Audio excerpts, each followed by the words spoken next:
บ้านป่าไม้แดงพี่น้องบ้านป่าไม้แดงมากันจัดหลายตั้งต้นพระป่ามาร่วมและก็ได้ร่วมเป็นเจ้าภาพกำแพงตั้งหลังวัดพี่น้องท่านผู้ฟังมันมีอยู่19 ห้อง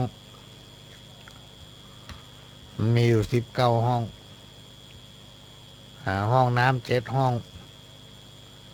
ก็กะว่าจะให้มาแล้วเสร็จก่อนปล่อยหลวงตอนนี้ยังมีเจ้าภาพแต่เมื่อแต่เจ้าเนี่ยก็ได้มีผู้ที่แจ้งความประสงค์เป็นเจ้าภาพเจ้าสถากำแพงซึ่งได้ขยายก่อสร้างใหม่ได้แจ้งความประสงค์ไว้ก็มีจำนวน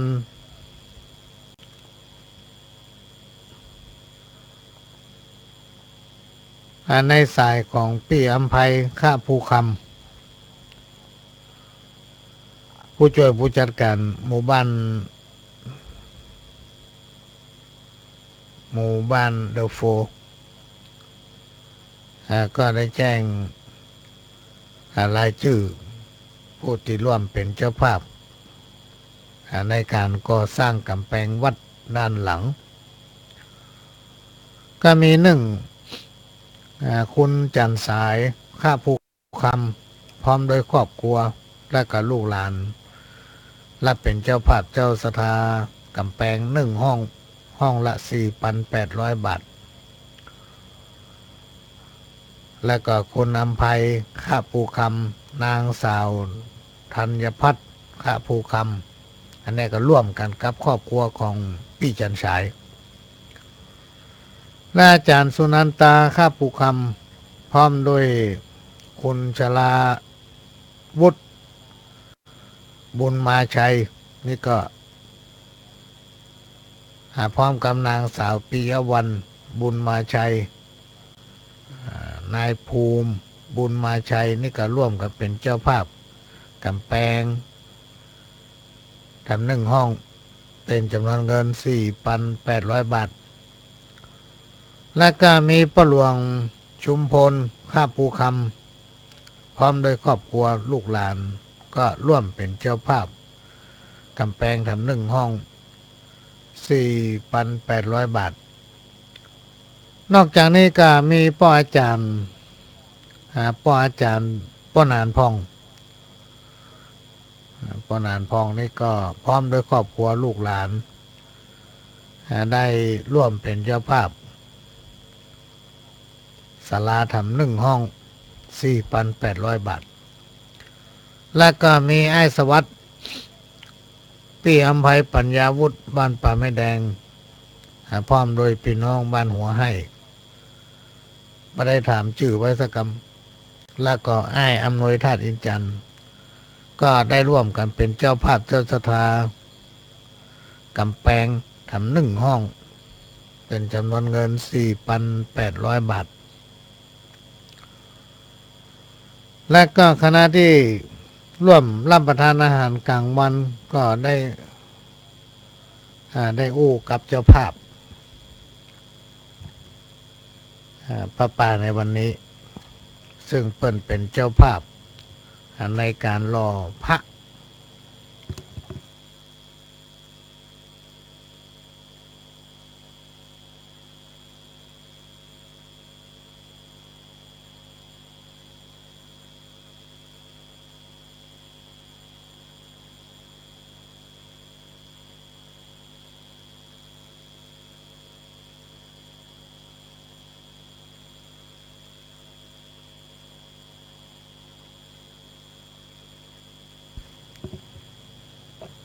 ต้องขออนุญาตพี่น้องท่านผู้ฟังเสียงมันขาดไป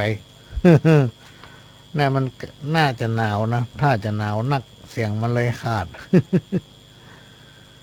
เจ้าภาพในการทำบุญทอดพระป่าในวันนี้ด้วยได้รับการอนุเคราะห์เมตตาจากบริษัทก่อไก่ทิมจำกัด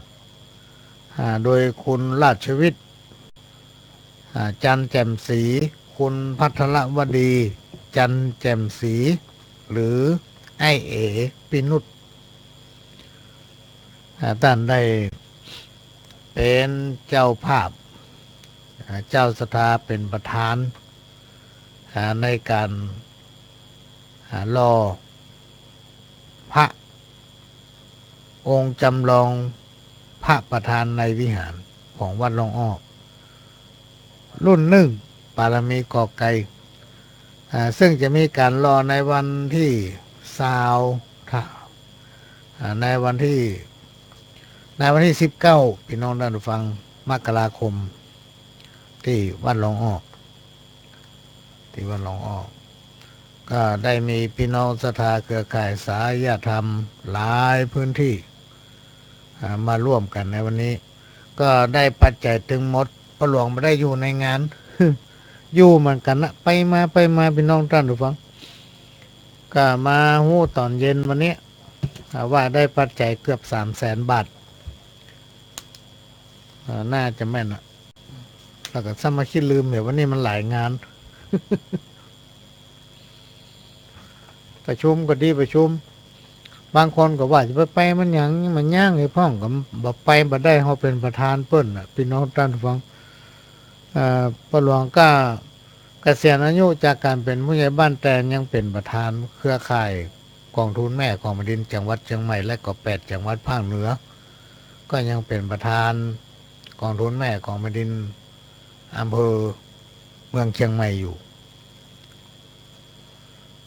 ก็มีการนัดหมายประชุมวันนี้ที่ต่างๆทั่วจังหวัดเชียงใหม่มาร่วมประชุม ในช่วงเจ้าประหลวงก็ไปต้อนรับคณะผู้แทนของอำเภอต่างๆที่ห้องประชุมเฉลิมพระเกียรติหลังสารกลางหลังศูนย์ราชการจังหวัดเชียงใหม่พอเปิดประชุมเสร็จหัวหน้าเจริญศรีวายโยพิธีในทางพุทธศาสนาเสร็จเรียบร้อยก็นั่งกินข้าวตัวเจ้าภาพเปิ้น ได้อยู่ว่าอันยังจะได้ล่ำเลือยหมดก็ไม่ได้ตักตาปาใส่พี่น้องที่มาจากที่ต่างๆต้องขอสุมาภัยตัวโดยเฉพาะพี่น้องบ้านเกิดบ้านห้วยบอนมากันหลายคน มันต้องวิ่งไปวิ่งมาพี่น้องท่านฟังมาจนถึงตอนนี้ยังเบออยู่แล้ววันนี้นะโอ้วันนี้แมลงนี่เบอขนาดเลยเพราะว่าในสมองมันเฮาอายุนักเนาะมันไม่สามารถที่จะรับอันอย่างหลายๆอย่าง เหมือนเครื่องยนต์พี่น้องท่านดูฟังเหมือนเครื่องยนต์เขาใจมันติ๊กๆมันก็ซึกรอไปมันบ่ค่อยตันรุ่นใหม่ๆมันเขาเป็นคนที่มีประสบการณ์แต่ว่าเขาใช้งานตัวเก่าบอกว่าจะเป็นสมองก็ดีแรงกายก็ดี มันถึงตันเราอ่อนพี่น้องท่านฟังความจำก้ายังก้ามันก็เสื่อมถอยไปพ่อง ต้องขอสมาภัยตัวถ้าเขามาเข้ารายการเมื่อจำประพิษเมื่อเสาร์อาทิตย์ที่ผ่านมานี่ประหลวงไม่ได้เข้ารายการอย่างวันเสาร์ก็เข้าถ้าน่าจะเข้าอยู่วันเสาร์แต่วันอาทิตย์ไม่ได้เข้าสักกรรม พี่น้องท่านฟังครูบาอาจารย์เจ้าละตนละองค์โทมาตำนี้ โอ้เขากันท่าฟังบ่เข้าสักกรรมไม่หรอกบ่เข้ารายการสักกรรมก็มีแนวคิดว่าจะเอาเครื่องมิกเนี่ยซึ่งมันก็มีราคาพอแปลงตัวใดประมาณ4,000 บาท4,000เนี่ยมาถึง4,000รวมตึงไม้แล้วก็ตึงไม้ตึงเครื่องมิกตึงหูฟังก็ประมาณ5-6,000พี่น้องท่านผู้ฟังไหวไปตั้งไว้ที่วัดหลวงอ้อมจุดหนึ่ง เพื่ออยู่ทั้งวัดส่วนมากจะต้องอยู่ในวัดวดเอาจนถึงแล้วงานฉลอง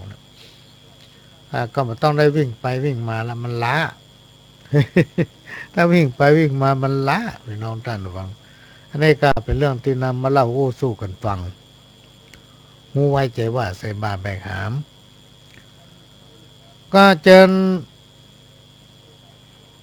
ร่วมงาน บุญฉลองสมโภชปล่อยหลวงกุฏิสงฆ์ถาวรวัตถุกุฏิสงฆ์และก็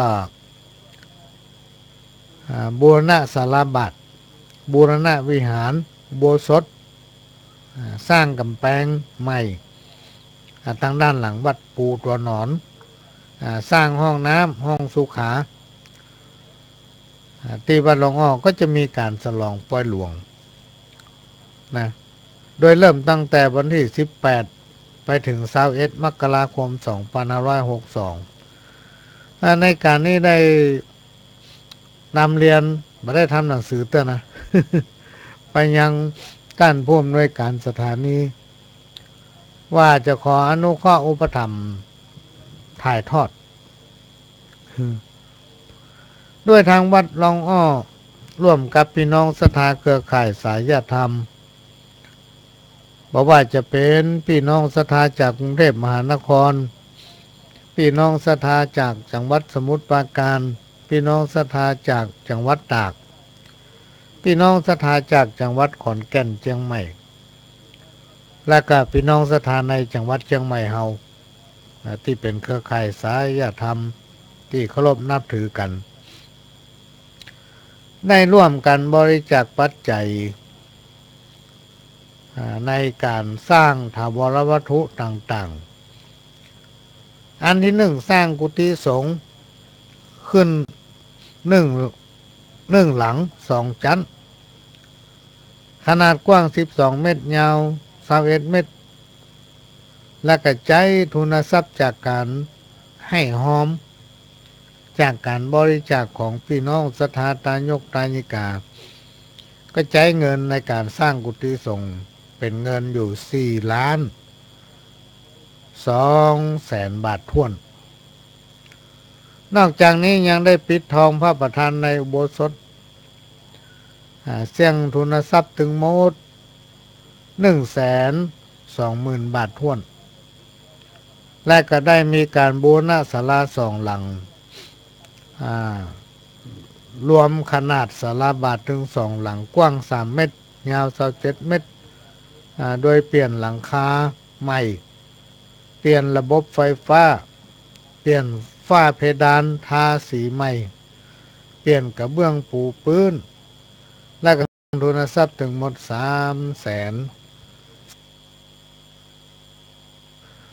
แล้วก็ได้สร้างกำแพงทางด้านหลังวัดพี่น้องท่านผู้ฟังนี่ทางด้านทิศใต้ก่อน33ตารางเมตรโดยใช้ทุนทรัพย์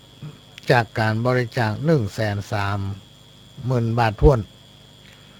บูรณะกำแพงวัด4ด้านพี่น้องท่านฟังเสี่ยงปัจจัยถึงหมด150,000 บาทสร้างห้องน้ำห้องสุขาจำนวน7ห้องใช้ทุนทรัพย์210,000 บาทถ้วนแล้วก็กำแพงทำ19ห้องเนี่ยก็ไปจ้างไปอู้ไผ่ฟังละ เพราะว่าได้ใช้ปัจจัยจากการบริจาคของพี่น้องท่านผู้ฟังเพราะว่าจะเป็นตอดกฐินตอดพระป่าทุกอย่างที่มันจะก่อเกิดให้มีรายได้มีทุนทรัพย์เพื่อสร้างนั่นสร้างนี่ให้มันดูดีให้มันเหมาะสมสวยงามแล้วก็อยู่ได้เหมือนซึ่งได้ตอนนี้ได้บูรณะเกี่ยวกับสีทำกะที่แรกว่าน่าจะเสี่ยงสัก10,000-20,000ขนาดใจแรงงานของพี่น้องสถาพุทธบริษัทในหมู่บ้านลองอ้อหัวโกในหมู่บ้านลองอ้อเนี่ยเปิ้นมีช่างสีนักได้ช่วยกันทำสีถึงวัดพี่น้องท่านผู้ฟังถ้าเขาจ้างนี่ใช้เงินเป็นแสนเฉพาะซื้อสีกับไปเป็น6-7 หมื่น เชียงนักแต่สีมันแปลงโดยเฉพาะสีทองเนี่ยสีแดงนี่เขาซื้อกับป๋องกลางนี่ก็แกลลอนกระป๋องน้อยกระป๋องปกตินี่นะก็500-600 กว่าบาทสีขาวที่ใจอยู่นี่ก็1,000 กว่าบาทถังหนึ่งแล้วก็สีทองเนี่ยแปลงพี่น้องท่านฟังแปลงขนาดจากการสร้างและก็บูรณะที่กล่าวมาแล้วนั้นใช้ปัจจัยถึงหมด5,620,000 24,490 บาททวนบัดนี้การก่อสร้างทุกอย่างได้สำเร็จละพี่น้องท่านผู้ฟังยังกำแพงทั้งหลังที่ยังมีเจ้าภาพเนี่ย ห้องละ4,800เนี่ยกำลังได้5 ลายอยู่ได้5 ห้องอยู่ยังถึง14 ห้อง ก็สร้างไปเลยจะแล้วล่ะถ้าไปที่สนใจจะเป็นเจ้าภาพกำแพงห้องน้ำที่กำลังสร้างใหม่นี้ก็เจิญได้เนอะพี่น้องท่านฟังติดต่อได้กับทางวัดกำหนดการงานสมโภชปล่อยหลวงกุฏิสงฆ์ของวัดลองอ้อในวันจันทร์วันพฤหัสที่14ถึง17ก็จะมีการตาลตุงพี่น้องท่านฟังตาลตุงตุงปล่อยหลวงเนี่ยบางคนบ่เข้าใจในการตาลตุงโอ้แม่บดีไปจะไปตานกันตานตุงแล้วใจมันไหวใจบัดตั้งอีโนว่ากันไปเลยในสมัยที่พระหลวงเป็นพระเป็นเนรนี่เดินทุดงพี่น้องท่านผู้ฟังแล้วจะศึกษาเกี่ยวกับประเพณีวัฒนธรรมจะศึกษาเกี่ยวกับค้นหาไม่ใช่ศึกษาค้นหาถ้าไปมาบอกว่าพ่ออาจารย์เชียงไฮ้พ่ออาจารย์พะเยาพ่ออาจารย์เชียงใหม่แม่แจ่มเนี่ยอมก๋อยแม่วังหรือพ่ออาจารย์ที่บรรยูแม่ฮ่องสอนกับเมืองปากที่ไหนก็แล้วแต่รวมไปถึงเปลือกทางใต้เนี่ยเฉพาะภาคเหนือรวมไปถึงประเทศลาวพม่าเขมรนี่พระหลวงก็จะไปพี่น้องท่านฟังสมัยพระภาพเป็นแน่นไปไหนมันก็สะดวกกล้ารถก็เสี่ยงเกิงเดียวบางกันมันก็บ่เอาบางกันก็เอา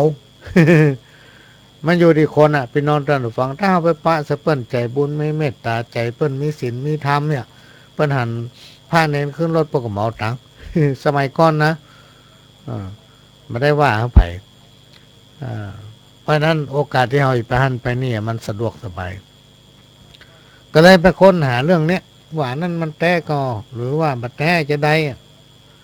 ตำหาทุกตำหาพี่น้องท่านผู้ฟังติมปรากฏในสายตาของท่านบอกว่าจะปรากฏจากการเล่าอู้ของพระน้อยพระนานครูบาอาจารย์เปิ้นทุกอย่างมันดีหมดแต่คนหอไปทำบดีเอาไปทำบดีเองทำให้มันเสีย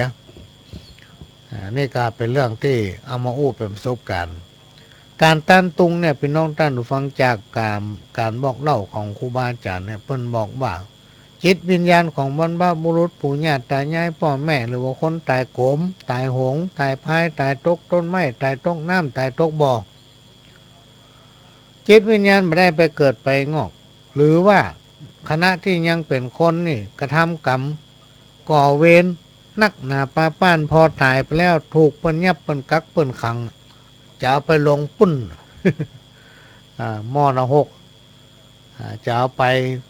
ในมอนะ6บ่ะครูบาอาจารย์เปิ้นบอกว่าถ้าเฮาตานตุงพี่น้องท่านผู้ฟังโดยเขียนชื่อของเฮาซึ่งเป็นเจ้าสถานเนี่ยที่บนตุงบุญที่ทั้งเก้าบุญข้าพเจ้าประหลวงสว่างธาตุอินจันทร์ขอตานตุงอันนี้อุทิศให้แล้วก็เขียนชื่อคนตาย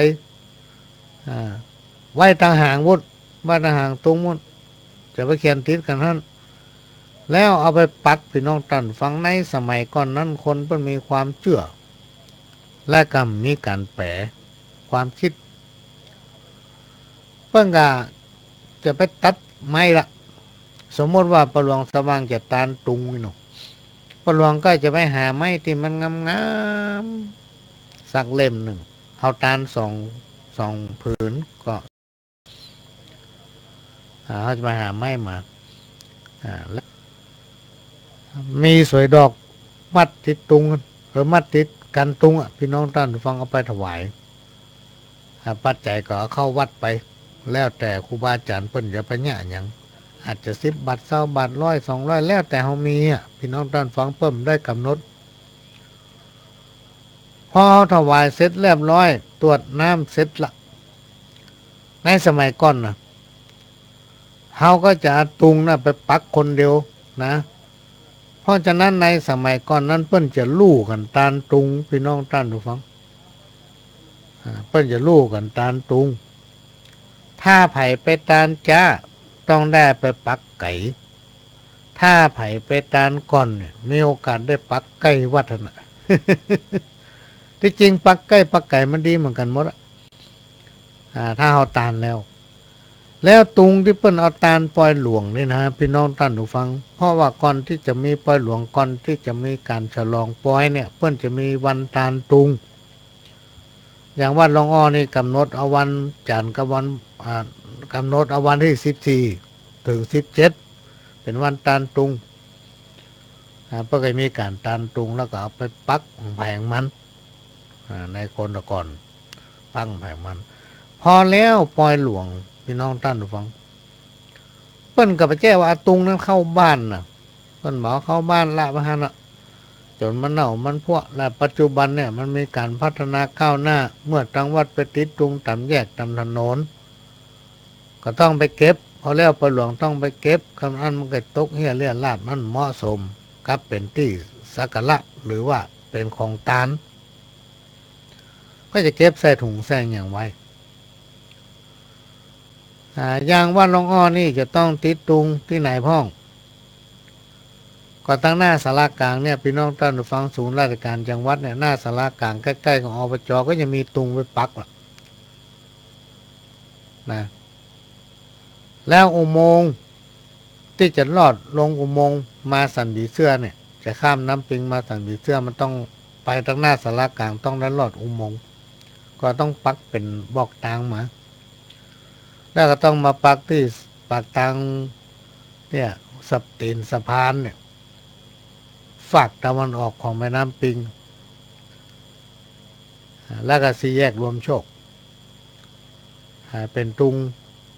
หมายทางไว้ว่าทหารตุงปล่อยหลวงมีตั้งหน้านี้ละแล้วก็ติดตรงกันข้ามกับเสียงสามยอดที่ผ่านมาตั้งหัวโกแล้วก็มาติดที่สี่แยกลิขิตสีวัน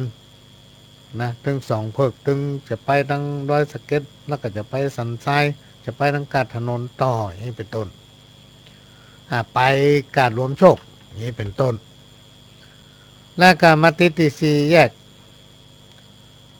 กาดประควายเหนือกาดแรงคนถึงนักถึงหลายแต่ขนาดติดแล้วก็ติดจากปากทางที่กล่าวมาแล้วมาจนถึงวัดอย่างของพันสัตต่างนี่เขาก็ต้องได้ไปติดละพี่น้องท่านผู้ฟังแล้วก็จะมีป้ายชี้บอกทางว่าไปวัดหลวงอ้อไปวัดหลวงอ้อนี่ก็มาเล่าสู่กันฟังว่าเขาจะตามตรงวันที่14ถึง17และก็ทำความเข้าใจกับผู้ที่ไปเดือดให้ละอ่อนเดือดคนนั้นคนนี้ไปตามตรงอันนั้นนี่บัดนี้ใจบัดตั้งบัดนี้อันนี้บัดใจพี่น้องท่านผู้ฟังไปว่ากันไปเลยใจจะตั้งหรือใจบัดตั้งนี่อยู่ที่ตัวเฮาจะสบายใจบ่สบายใจอยู่ที่ตัวเฮาครูบาอาจารย์เพิ่นนึงบอกสิ่งที่มันเกิดขึ้นบ่แก้ไผเอามาโมให้เฮาลูกเฮาซ้อหามันคนเดียวแล้วจะไปโทษไผบางคนนี่ประสบกับอันนั้นอันนี้แก้ไขบ่ได้โทษว่ากรรมของกูกรรมมันยังปล่ำปะเลือที่จริงตัวไปซ้อหามันได้ไปโทษกรรมเวรและก็ในวันที่18 มกราคม 2562ซึ่งเป็นวันศุกร์เป็นวันที่ทางวัดและคณะศรัทธาของวัดหลวงอ้อรวมกับพี่น้องเครือข่ายสายธรรมก็มีพี่น้องจากหลายพื้นที่ที่มาร่วมทำบุญถึงวันเนี่ยมีการทำงานที่วัดเตรียมความพร้อมเพื่อจะรับพี่รับน้องถึง300 กว่าวัดก็ได้มีพี่น้องศรัทธาบ้านหลวงอ้อบ้านกัวโกบ้านสันบ้านหนองป้อมได้ร่วมกันพี่น้องท่านผู้ฟังเป็นเจ้าภาพลงทานอาหารวัน1 2 3เจ้ากินจนบ่เหลือ ด้วยความสมัครสมานสามัคคี นะเพราะนั้นในวันที่18ก็จะเป็นวันทำบุญทักษิณาได้กับราชนานิมนต์พระเถระครูบาอาจารย์จำนวน20 รูปถ้าว่า20 รูปนี่กันเดียวละอ่อนสงสัยถามจิขี้ข้างถามแม่อุ้ยอะไรเป็น20อีหรอก็เชิญมาอนุโมทนาบุญร่วมกันตั้งแต่เวลา4 โมงเป็นต้นไปก็กำลังประสานตั้งสถานีว่าจะถ่ายทอด2 วันถึงวันที่18และวันที่19และในวันที่ถึงวันที่18ก่อนเนาะตามทักษิณนะหลายๆคนพี่น้องท่านผู้ฟังท้วงพิธีทำบุญทักษิณานุปทานเนี่ยตามหาคนตายบาทุกนี่โลเถียงตะปุดตะแมนก็เปิ้นจึงบอกว่าทักษิณนาตานถึงผู้วายชนพี่น้องท่านผู้ฟังเป็นต้นว่าครูบาอาจารย์ป่ออาจารย์แกวัดสมัยเป็นร้อยปีหลายร้อยปีผ่านมากี่คนเขายังไม่รู้เลยเปิ้นตายไปแล้วผู้ที่ก่อตั้งเริ่มสร้างวัดรวมไปถึงพ่อแม่ศรัทธาพ่ออุ้ยแม่อุ้ยพ่อน้อยพ่อหนานลูกเต้าเหล่าหลานทั้งหลายที่ได้ร่วมกันทำบุญแล้วเขาทั้งหลายเหล่านี้ได้ถึงแก่มรณกรรมไปแล้ววันนี้เขาจะได้ฉลองปล่อยหลวงเป็นงานใหญ่เขาได้ก่อสร้างอันนั้นอันนี้นอกจากเป็นพระบุญกุศลให้กับผู้ที่ร่วมกันอนุโมทนาบุญทำให้กิจกรรมนี้สำเร็จรุ่งเรืองบุญทั้งหลายเหล่านี้ก็จะไปถึงเขาทั้งหลายเหล่านั้นที่กล่าวมาแล้วเปิ้นถึงห้องว่าทำบุญทักษิณานุปทานอันเนี้ยไปเถียงกันตาพูดตาแม่นและในวันที่19พี่น้องท่านผู้ฟังก็จะมีอยู่3 พิธีวันที่19 มกราคม 2562เวลา 9 โมงเป็นต้นไปก็ได้ประสานตั้งท่านผู้อำนวยการสถานีว่าจะมาถ่ายทอดวันเสาร์ที่19ตั้งแต่9 โมงเป็นต้นไปก็คือมาวันที่18บ่ายถ่ายทอดวันที่18ล่ำถ้าปิกนอนเนี่ย นิมนต์นอนตัวนิมนต์โลก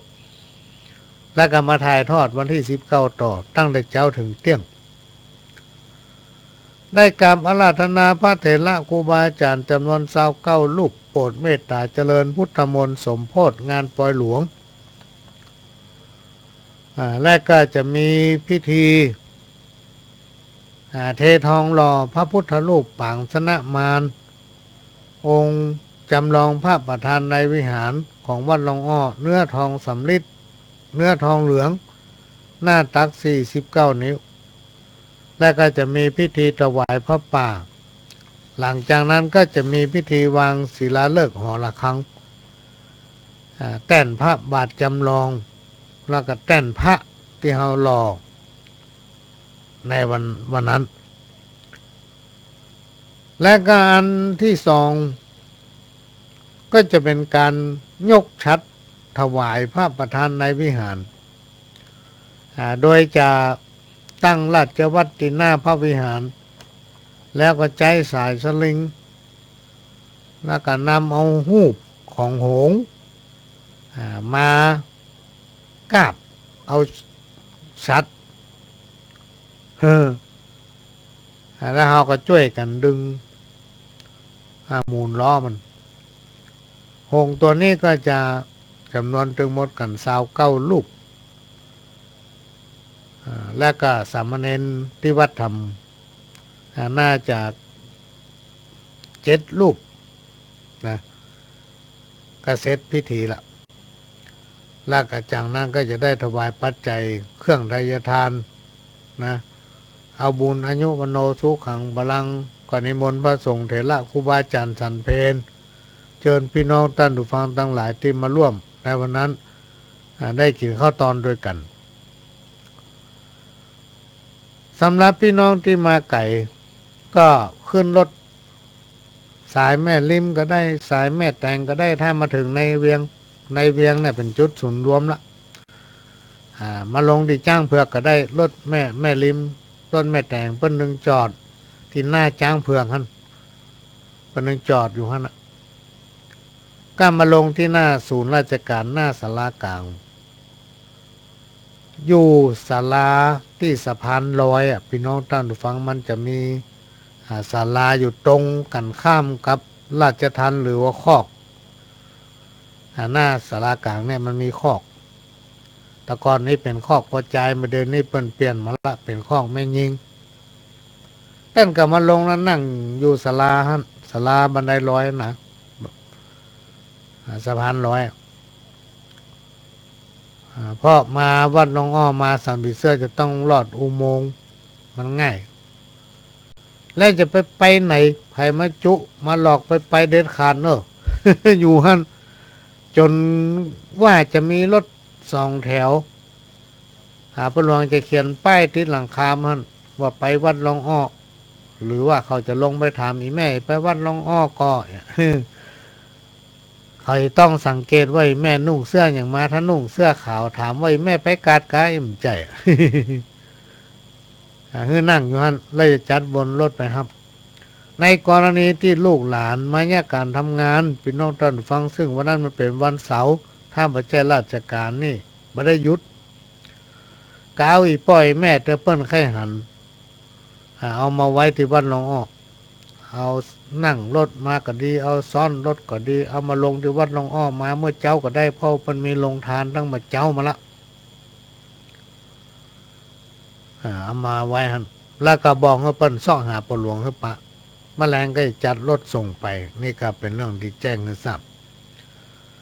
ในวันที่19 มกราคม 2562นั้นพี่น้องท่านผู้ฟังภาคบ่ายไปจนถึงเมื่อคืนก็จะมีขวดตานเจ้าบ้านเข้าขวดตานเจ้าบ้านแห่เข้าวันนั้นจะมีเป็นบางหลังบางบ้านที่ต้องรอญาติพี่น้องที่เป็นหัววัดเปิ้นจะมาแห่ร่วมด้วยกันกินข้าวด้วยกันและจะแห่ไปพร้อมกันนั่นเป็นเรื่องหนึ่งเฮาไม่ได้ห้ามไม่ได้กำหนดกฎเกณฑ์ว่าต้องงั้นต้องนี้การทำบุญพี่น้องท่านผู้ฟังเรื่องในวันอาทิตย์ที่20หรือว่าวันที่20 มกราคม 2562เวลา 9 โมงเป็นต้นไปเหมือนกันทางวัดหนองอ้อก็ได้กราบอาราธนานิมนต์หัววัดต่างๆพร้อมด้วยพี่น้องศรัทธาประชาชนได้เข้าร่วมทำบุญหรือว่าแห่เครื่องเดชทานเข้าร่วมทำบุญได้ตลอดทั้งวันจนถึงภาคกลางคืนก็มีมหรสพสมโภชและในวันจันทร์ที่21 มกราคม 2562เวลา 9 โมงเป็นต้นไปก็จะมีหัววัดต่างๆ300 กว่าหัววัดพี่น้องด้านวังทยอยกันเข้าเลยๆหัววัดนี่จะเข้า2 วันเข้าถึงวันที่20เข้าถึงวันที่21ก็มันแน่ใจว่าวันที่19เนี่ยมันก็ต้องมีพ่องละ ต้องมีพ่องให้ห้ามบันทึกมาได้เพราะฉะนั้นก็ขอแจ้งประชาสัมพันธ์บอกบุญพี่น้องท่านผู้ฟังได้ร่วมอนุโมทนาบุญโดยพร้อมเพียงกันที่วัดหนองอ้อก่อนที่จะนำเอาหยังมาเล่าโอ้สู้กันฟังพี่น้องท่านผู้ฟังจะเปลี่ยนบรรยากาศสักแป๊บหนึ่งให้พี่น้องท่านผู้ฟังได้ฟังจ้อยพระคุณของพ่ออีกลองตั้งใจฟังก็เดี๋ยวก็มาปะกันใหม่เชิญครับมาฟังการข้าวพี่น้องท่านผู้ฟังบุญปาละพระโพธิตามีเต้าได้จากฟังเนอลูกเต้า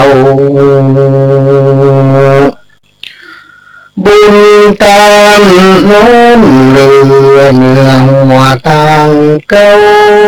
เป็นสัตว์บังเงาลมพัก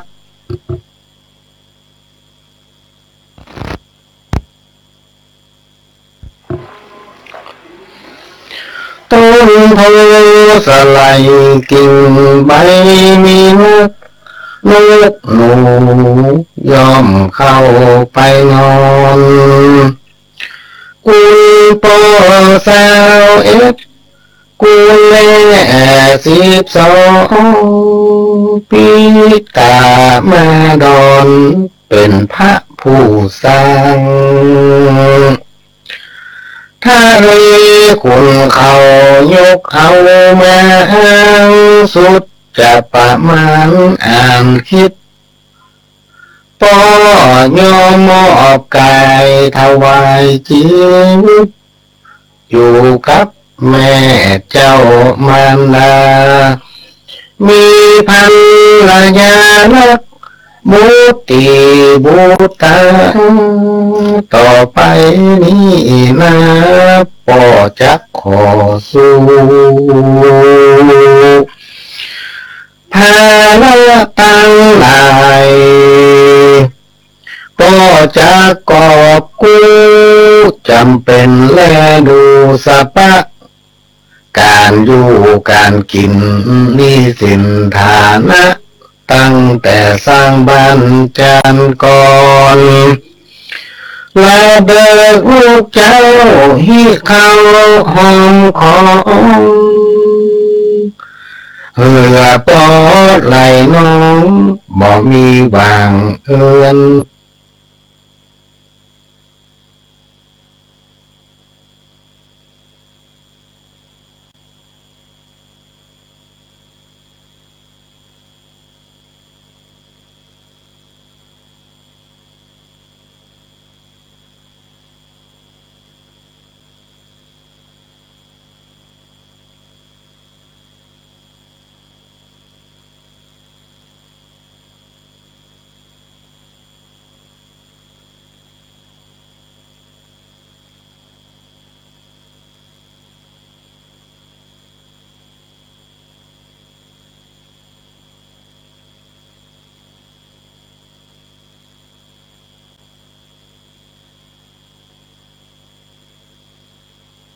แต่เล็กน้อยแต่คนเอารู้จักเขาอยู่ไหนแต่ก็โอ้มันกล้ามาโยกมันกล้ามาหาเฮาก็ต้องมันกล้าหลวงพ่อเป็นว่า อันนี้มันกล้าขอร้อยฟังกรรมบูตาเฮยดูแลลูกรักมาตุยความสัตย์พ่อแม่ปิตามาสวดตุลลาพ่อแม่สองเท่าปอบ่เอ็นดูตากาหาลูกเต้าบอกกึดหาบุญคุณแม่เลี้ยงเกิดมาเป็นคนกายเป็นหมอดเมียงมาจะตอบตามึงกูเลี้ยงก็ฟังไปสลับกันเป็นช่วงพี่น้องท่านผู้ฟังก็ขอแจ้งประชาสัมพันธ์ทำเรื่องหนึ่งเนื่องจากว่าปหลวงเป็นประธานเครือข่ายกองทุนแม่ของแผ่นดินจังหวัดเชียงใหม่วันนี้ก็ได้มีการประชุมกองทุนแม่ของแผ่นดินคณะกรรมการระดับอำเภอละ3 คนมาพบปะกันวันนี้แล้วก่อนหน้านั้นเมื่อ 4-5 เดือนผ่านมาปหลวงก็มีโอกาสได้ไปเยี่ยมกองทุนแม่ของแผ่นดินอำเภอเวียงแหงจังหวัดเชียงใหม่ก็ได้มีโอกาสพบปะกับพี่น้องกองทุนแม่ของแผ่นดินซึ่งเพิ่นก็มีความพร้อมมารอตั้งแต่มางายแล้ว คณะเราเดินทางจากจังหวัดเชียงใหม่ไปถึงปุ้นก็ออกเดินทางจากนี่ประมาณ7 โมงไปถึงปุ้น11 โมงป่ายพี่น้องท่านผู้ฟังก็ได้ทราบข่าวว่าพี่น้อง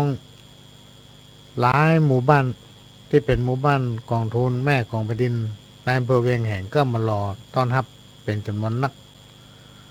ก็ได้แวะรับประทานอาหารกลางวันโดยได้รับการอนุเคราะห์เมตตาจัดอาหารเลี้ยง โดยประธานและคณะกรรมการกองทุนแม่กองแผ่นดินอำเภอเวียงแหงในโอกาสนั้นก็ได้ปะกับผู้แทนท่านนายอำเภอของอำเภอเวียงแหงหลังจากรับประทานอาหารกลางวันกันเสร็จเรียบร้อยก็เดินทางต่อไปที่อำเภอเวียงแหงที่ว่าการอำเภอเปิ้นก็ได้พบปะพี่น้องซึ่งส่วนใหญ่จะเป็นเจ้าดอยพี่น้องท่านผู้ฟังก็เลยฝากอย่างไว้หลายอย่างแล้วก็ตอนใต้ก็ได้บอกว่ากันเดียวถ้าหน้าหนาวผมจะขึ้นมาเนื่องจากว่าในช่วงนั้นเขาก็ไปเยี่ยมบ้านหลายบ้านก็ได้หู้ได้หันว่าเป็นอยู่บนดอยมันเป็นพื้นที่สูงแล้วก็เมื่อหลังจากเดือนตุลาเนี่ยเพื่อก็แจ้งมาว่าโอ้ทางบนดอยเนี่ยอากาศหนาวเย็นขนาดพี่น้องที่อยู่บนดอยสูงนี่หนาวก็อยากจะได้ผ้าห่มผ้านวมเครื่องบรรเทาความหนาวรวมไปถึงข้าวสารอาหารแห้งอย่างต่างๆเนี่ยเพื่อจะไปให้เป็นขวัญกำลังใจกับพี่น้องที่เป็นเครือข่ายหมู่บ้านกองทุนแม่ของแผ่นดินเวียงแห่งก็ได้ประสานตั้งปลัดอาวุโสไว้ว่าก็เดี๋ยวผมจะขึ้นไปก็เลยมีโครงการต้านภัยหนาวสู่พี่น้องบนดอยของอำเภอเวียงแห่งที่แรกก็กะว่าจะไปอาทิตย์แรกของเดือนก็ปรากฏว่าตอนนี้รวบรวมผ้าห่มยังไม่ได้นักเตือได้30-40 ผืนน่าจะประมาณนั้นเป็นผ้าห่มแบบโบตันเนี่ยผ้าห่มธรรมดาก็ต้องการจะได้ผ้านวมพ่องอย่างพ่องเป็นมาม่าปลากระป๋องเนี่ยพี่น้องท่านผู้ฟังท่านใดที่มีความสนใจจะร่วมด้วยช่วยกันสู่พี่น้องบนดอยสูงก็เชิญบริจาคได้เนอะติดต่อที่วัดหลวงอ้อก็ดีติดต่อที่ประหลวงนี่ก็ได้แล้วก็ท่านใดที่มีความประสงค์ที่ร่วมเดินทางไปเวียงแห่งด้วยกันก็แจ้งความประสงค์มาได้การลดคนอะไรเดี๋ยวเขาก็มาว่ากำถ้ามันหลายก็หารถเพิ่มเรื่อยๆเขาอาจจะไปปิกหรือว่าไปนอนนี่ก็อยู่ที่เงื่อนไขของการเดินทางเพราะบนดอยมันดอยหมดอะพี่น้องท่านผู้ฟังใจเวลาหลายชั่วโมงเป็น4-5 ชั่วโมงบุญก้อยไปก้อยมาก็มีโครงการต้านภัยหนาวสำหรับบ้านเดอะโฟก็มีพี่อำไพข้าภูคำซึ่งเป็นผู้ช่วยผู้จัดการตัวแทนเจ้าของหมู่บ้านตั้งการรับเป็นผู้ดำเนินการเกี่ยวกับเรื่องนี้พี่น้องท่านใดที่จะบริจาคผ้าห่มผ้านวมจะบริจาคข้าวสารอาหารแห้งเป็นต้นว่ามาม่าปลากระป๋องอย่างทุกอย่างที่มีประโยชน์ที่สามารถนำใจได้หรือว่าจะบริจาคเป็นทุนการศึกษากระทุนละ500 บาทท่านที่จะบริจาคก็ติดต่อได้ที่พี่อำไพข้าภูคำหรือว่าที่วัดหลวงอ้อหรือที่ป่อหลวงสว่างติดต่อได้หรือว่าจะไปตั้งสถานีแจ้งท่านผู้อำนวยการถ้าท่านมันมีเวลาหรือว่าลูกหลานไม่ได้มาส่งก็แจ้งมานี่ก็ขอแจ้งบอกบุญร่วมด้วยช่วยกันโครงการต้านภัยหนาวโดยได้ประสานกับปลัดอาวุโสของอำเภอเวียงแห่งไว้เรียบร้อยละน่าทำกิจกรรมหนึ่งพี่น้องท่านผู้ฟังด้วยนะครับเชิญจากคณะกรรมการประธานหมู่บ้านกองทุนแม่ของแผ่นดินอำเภอดอยหล่อซึ่งปันได้จัดกิจกรรมประชุมเชิงปฏิบัติการของคณะกรรมการกองทุนแม่ของแผ่นดินอำเภอดอยหล่อในวันที่25 ธันวาคม 2561ตั้งแต่เวลา 9 โมงเป็นต้นไปที่ห้องประชุมที่ว่าการอำเภอดอยหล่อชั้น 2อำเภอดอยหล่อจังหวัดเชียงใหม่ ก็อาจจะได้ไปร่วมที่นั่นโดยสำนักงานพัฒนาชุมชนอำเภอดอยหล่อได้รับการจัดสรรงบประมาณเพื่อดำเนินการกิจกรรมตามยุทธศาสตร์ของกรมการพัฒนาชุมชนประจำปีพศ2562โครงการประชุมเชิงปฏิบัติการของคณะกรรมการกองทุนแม่ของแผ่นดินวัตถุประสงค์โครงการเพื่อเสริมสร้างศักยภาพของคณะกรรมการกองทุนแม่ของแผ่นดินในการบริหารจัดการงานกองทุนแม่ของแผ่นดินสร้างการมีส่วนร่วมของประชาชนในการป้องกันและแก้ไขปัญหายาเสพติดและวิเคราะห์ศักยภาพกองทุนแม่ของแผ่นดินวางแผนพัฒนากองทุนแม่ของแผ่นดินโดยมีกลุ่มเป้าหมายประธานกองทุนแม่ของแผ่นดินอำเภอดอยหล่อมาร่วมกันที่ห้องประชุมอำเภอดอยหล่อก็หลวงก็จะไปพบปะกับพี่น้องหมู่บ้านกองทุนแม่ของแผ่นดินที่อำเภอดอยหล่อตามวันที่เปิ้นกำหนดแล้วก็เชิญมาวันนี้พี่น้องท่านผู้ฟังก่อนที่จะมีวันนี้ก็เมื่อวันที่18ที่ผ่านมาเนี่ยเมื่อวันที่18ธันวาคมที่ผ่านมา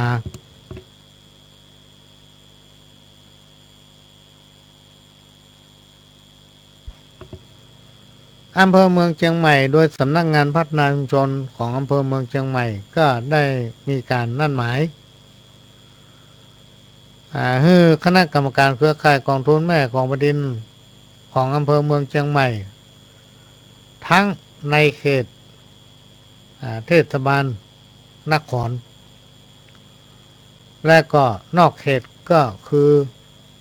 หมู่บ้านตำบลต่างๆซึ่งมี9ตำบลรวมหมู่บ้านกองทุนแม่ของแผ่นดินของอำเภอเมืองเชียงใหม่นี่30กว่ากองทุนก็ได้มาประชุมเหมือนกับที่โดยรอบเป็นจัดเมื่อวันที่18ที่ผ่านมาวันค่ำประหลวงก็ได้ไปพักตอนเดียว มีงานหลายงานต้องวิ่งขึ้นวิ่งล่องพี่น้องท่านผู้ฟังแล้วก็ไปจากนั้นก็ไปอบจ.ไปยื่นเอกสารเพื่อขอลดห้องน้ำลดสุขาแล้วก็ขอลดเป็นห้องว่าลดเคนเพราะว่าทางวัดมีความประสงค์ที่จะใส่สีสันหลังพระวิหารหลังคาพระวิหารสันทั้งหลังมันบนบ่ ก็ต้องใช้ลดเคนต่อมาก็ได้ประสานทางต้าน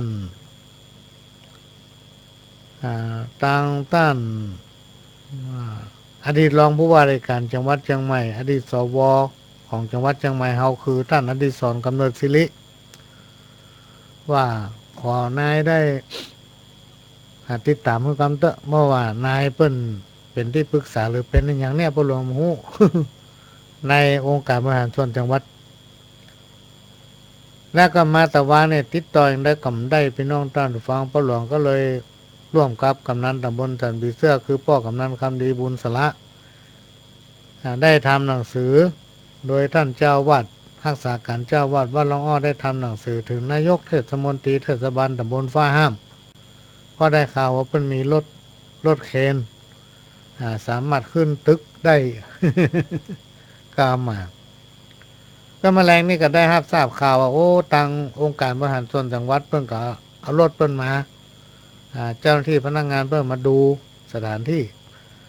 ปรากฏว่ารถฟ้าห้ามก็มาละนี่นะก็ปรากฏว่าบัดได้เป็นน้องท่านฟังรถมันต่ำกว่าหลังคาวิหาร ก็จำเป็นต้อง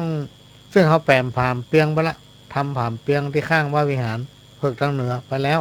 จะเป็นต้องลื้อต้องเตะพี่น้องท่านผู้ฟังแล้วก็ตั้งนั่งร้านขึ้น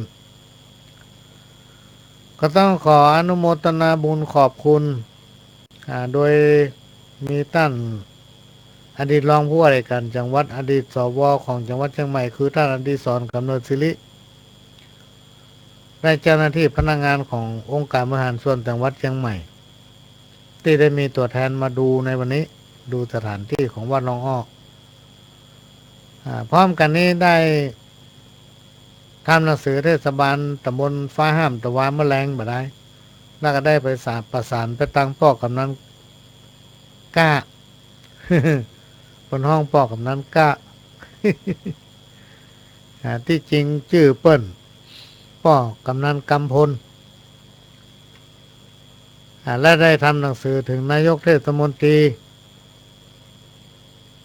ตำบลฟ้าห้ามท่านนายกเทศมนตรีก็ส่งรถมาวันนี้ตึงเจ้าหน้าที่พนักงานส่งรถมาเป็น2 กัน 3 กันพุ่นเจ้าหน้าที่พนักงานทำลายคนก็ปรากฏว่ามันต่ำเลยวิหารธรรมะพี่น้องท่านฟังต่ำเลยหลังสันก็สามารถที่ทำได้ก็ต้องขอกราบขอบพระคุณท่านนายกปรีชาวรกุลขอกราบขอบพระคุณป้อกำนันกำพลกำนันตำบลฟ้าห้ามที่ได้ประสานเป็นตัวเชื่อมกับทางเทศบาลตำบลฟ้าห้ามขอกราบขอบพระคุณท่านนายกเทศมนตรีตำบลฟ้าห้ามและป้อกำนันนี่เป็นอย่างสูงนะโดยป้อกำนันคำดีบุญสละเนี่ยเป็นผู้ที่โทรติดตามเกี่ยวกับเรื่องนี้ตอนนี้ก็จำเป็นได้ทำนั่งร้านพี่น้องท่านผู้ฟังเพราะรถมันยื้อไปถึงและนอกจากนั้นยังขอรถห้องน้ำจากอปจหรือองค์การบริหารส่วนจังหวัดมาอำนวยความสะดวกในช่วงที่มีงานสมโภชตั้งแต่วันที่19ถึง21เขามี3 วันวันที่18นี่คนคงบ่หลายเท่าใดแต่วันที่19น่ะคนนักก็มีการสมโภชมีมหรสพเริ่มตั้ง19ไปพี่น้องท่านฟังที่ก็ได้ขอรถห้องน้ำเพื่ออำนวยความสะดวกให้พี่น้องท่านผู้ฟังที่มาร่วมกิจกรรมอันนี้ก็เรื่องของวันนี้ก็หลวงกันล่นไปล่นมาล่นไปล่นมาระหว่างวัดกับอาคารหอประชุมเฉลิมพระเกียรติซึ่งได้รับการอนุเคราะห์จากองค์การบริหารส่วนจังหวัดเชียงใหม่เหมือนกันให้ยืมห้องประชุมค้าขายกับวันนี้กว้างขวางและก็สะอาดดีก็ต้องขอกราบขอบพระคุณคณะผู้บริหารขององค์การบริหารส่วนจังหวัดเชียงใหม่อันมีท่านนายกเทศท่านนายกอบจเนาะถ้าภาษาชาวบ้านเอาเป็นห้อง ก็มีกำหนดการประชุมเชิงปฏิบัติการเครือข่ายกองทุนแม่ของแผ่นดินจังหวัดเชียงใหม่ในวันที่20คือวันนี้มันตรงกันกับวัดหลวงอ้อมีงานทอดพระป่าก็เลยได้วิ่งไปวิ่งมาหน้าอาคารหอประชุมเฉลิมพระเกียรติ80 พรรษาตั้งอยู่หลังศูนย์ราชการจังหวัดเชียงใหม่อำเภอเมืองจังหวัดเชียงใหม่วันนี้มีการประชุมหลายเรื่องถึงปรึกษาหารือถึงวางแผนนโยบายในการขับเคลื่อนหมู่บ้านกองทุนแม่ของแผ่นดินของจังหวัดเชียงใหม่เมื่อ8 โมงถึง8 โมงครึ่งก็มีการลงทะเบียนรายงานตัว9 โมงถึง 9 โมงครึ่งก็มีการเปิดประชุมแนวทางการขับเคลื่อนโครงการหมู่บ้านกองทุนแม่ของแผ่นดินจังหวัดเชียงใหม่โดยพัฒนาการจังหวัดเชียงใหม่โดยมีท่านหัวหน้าเจริญศรีวโยในการนี้ได้รับการอนุเคราะห์จากสำนักงานพัฒนาชุมชนจังหวัดเชียงใหม่โดยได้มีเจ้าหน้าที่ของสำนักงานพัฒนาชุมชนจังหวัดเชียงใหม่จำนวนหลายท่านมาต่ำกว่า 6-7 ท่านได้มาร่วมอำนวยความสะดวกและการต้อนรับพี่น้องหมู่บ้านกองทุนแม่ของแผ่นดิน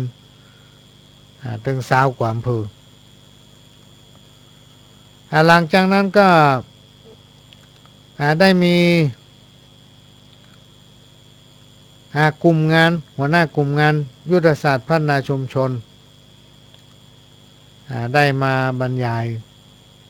เรื่องยุทธศาสตร์ของทุนแม่ของแผ่นดินระดับจังหวัด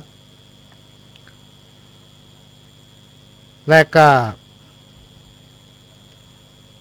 ติดตามด้วยนักวิเคราะห์ นโยบายแผนปฏิบัติการผู้ประสานจังหวัดเชียงใหม่และก็ส่วนประสานพื้นที่ปปสภาค5โดยมีนางสาวภักละพีรอนชัยได้มาเป็นผู้ให้ความรู้ในช่วงนั้นปหลวงก็มาที่วัดมาต้อนรับคณะพระป่า หลังจากเพิ่นพักเที่ยงเวลาบ่ายโมงปหลวงก็ไปพบปะกับพี่น้องเครือข่ายกองทุนแม่ของแผ่นดินจังหวัดเชียงใหม่ทั้งหมดโดยได้เรียนเชิญประธาน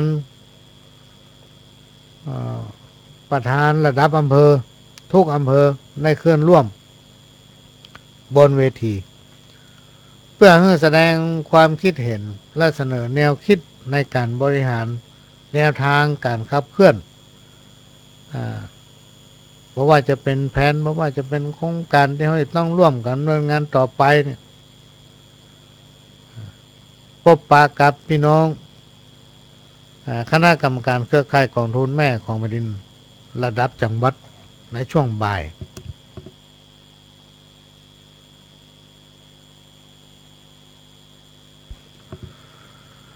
หลังจากนั้นก็เป็นแผนปฏิบัติการขับเคลื่อนกองทุนแม่ของแผ่นดินจังหวัดเชียงใหม่โดยนักวิชาการพัฒนาชุมชนสำนักงานพัฒนาชุมชนจังหวัดเชียงใหม่โดยพี่อ้อซึ่งเป็นผู้ประสานซึ่งเป็นผู้ดำเนินงานเกี่ยวกับงานกองทุนแม่ของแผ่นดินเป็นตัวแทนของจังหวัดได้พบปะกับพี่น้องกลุ่มแกนนำหมู่บ้านกองทุนแม่ของแผ่นดินจังหวัดเชียงใหม่ในวันนี้เปิ้นได้ทำหนังสือพี่น้องตั้นดูฟังโดยมีคนถามเมื่อแรงนี้อากาศมันหนาวปิกมาวัดโอ้เนี่ยยังก็ไม่ได้ฝนตก วันนี้พอฝนตกมันกันหนาวทางสำนักงานพัฒนาชุมชนเปิ้นฮ้องว่ากรมการพัฒนาชุมชนกระทรวงมหาดไทยร่วมกับกอรมนและสำนักงานปปสได้จัดทำหนังสือพี่น้องท่านผู้ฟังได้จัดทำหนังสือขึ้นมาเล่มหนึ่งก็หันว่ามีประโยชน์ถ้าไผ่ดูตั้งไลน์ตั้งเว็บเนี่ยท่านจะหันอันนี้เป็นหนังสือคู่มือการดำเนินงานกองทุนแม่ของแผ่นดิน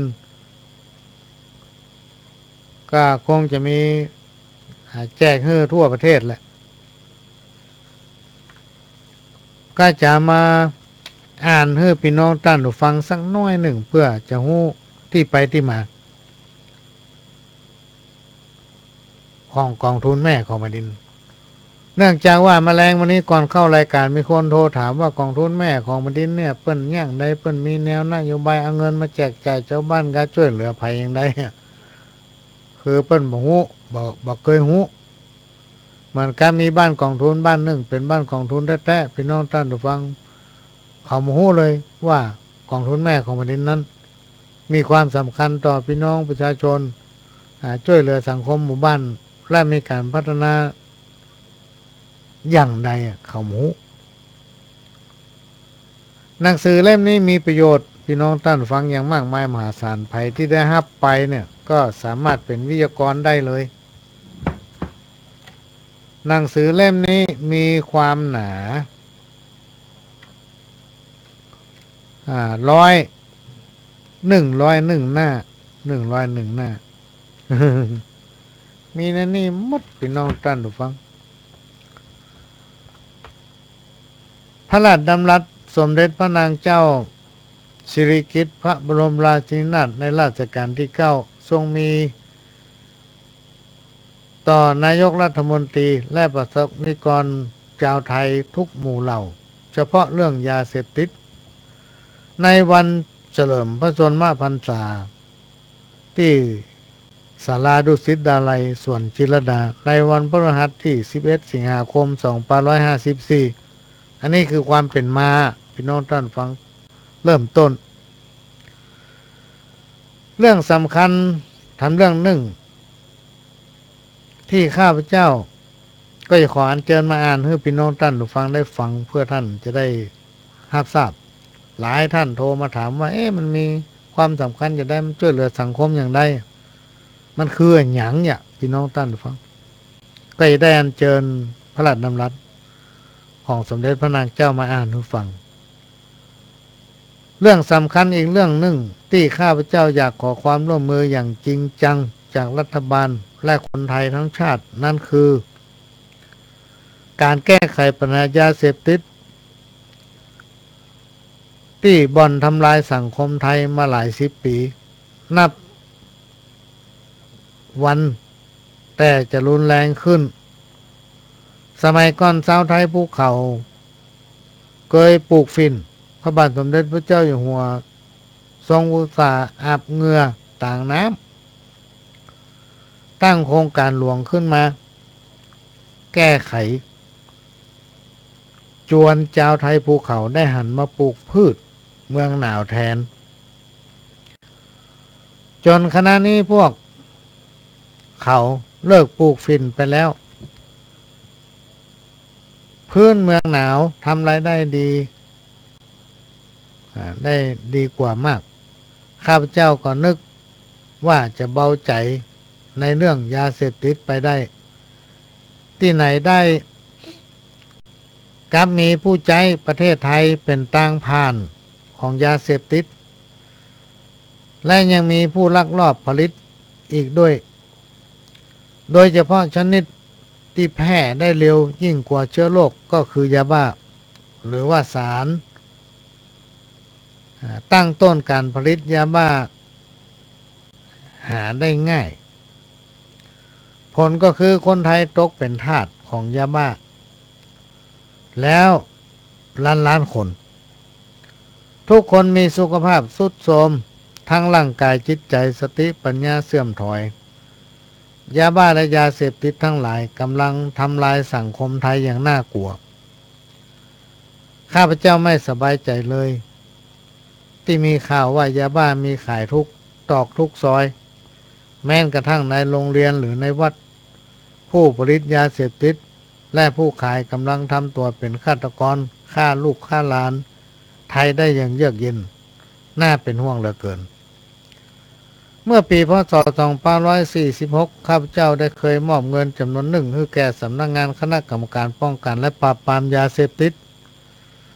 เพื่อสนับสนุนการแก้ไขปัญหายาเสพติดต่อมาสำนักงานป้องกันและปราบปรามยาเสพติดได้นำเงินส่วนนี้สมทบกำงบประมาณของสำนักงานจัดตั้งเป็นกองทุนต้านยาเสพติดขึ้นโดยให้ชื่อว่ากองทุนแม่ของแผ่นดินก็เลยเป็นที่มาของกองทุนแม่ของแผ่นดินโดยมอบให้ทุกหมู่บ้านที่เข้าร่วมการแก้ไขปัญหายาเสพติดในปี 2547 จำนวน 672 หมู่บ้านจากนั้นรัฐบาลที่แล้วรัฐบาลได้ขยายผลจัดตั้งกองทุนแม่ของแผ่นดินขึ้นทั่วประเทศเวลานี้หมู่บ้านเปล่าๆเข้าร่วมโครงการแล้วจำนวน 12,189 หมู่บ้านแล้วก็มาถึงปัจจุบันเนี่ยมีเป็นหมื่นบุญนะพี่น้องท่านผู้ฟังโดยได้จัดตั้งเป็นกองทุนแม่ของแผ่นดินเพื่อมอบให้กองทุนหมู่บ้านต่างๆปัจจุบันนี้เป็นหมื่นหมู่บ้าน ทั่วประเทศเป็นจำนวนเงินเริ่มต้นกองทุนละ 8,000 บาทโดยมีพิธีพระราชทานเงินกองทุนแม่ของแผ่นดินครั้งแรกในปี 2547 และมีการดำเนินงานต่อเนื่องจนถึงปัจจุบันเมื่อเดือนธันวาคม 2554 กรมการพัฒนาชุมชนได้รับความไว้วางใจจากกระทรวงมหาดไทยและสำนักงานปปส.ให้เป็นหน่วยงานรับผิดชอบหลักในการเสริมสร้างความเข้มแข็งกองทุนแม่ของแผ่นดินจึงได้จัดคู่มือดำเนินการกองทุนแม่ของแผ่นดินสำหรับเจ้าที่พัฒนาชุมชนทุกระดับและผู้ที่เกี่ยวข้อง ใจเป็นแนวทางในการดำเนินงาน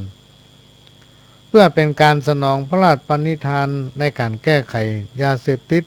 ภายใต้พระบารมีของสถาบันพระมหากษัตริย์ก็มีกองทุนแม่ของแผ่นดินเกิดขึ้นตั้งแต่เมื่ออันเป็นต้นมานะในหนังสือเนี่ยพี่น้องท่านผู้ฟังก็มีความหู้จักเนาะถ้าภายได้ไปเราไปอ่านก็จะได้หู้จักกองทุนแม่ของแผ่นดินคืออย่างมีความเป็นมาจะใดปรัชญาแนวคิดของกองทุนแม่ของแผ่นดินเป็นมีจะใดพ่องวิสัยทัศน์การดำเนินงานกองทุนแม่ของแผ่นดิน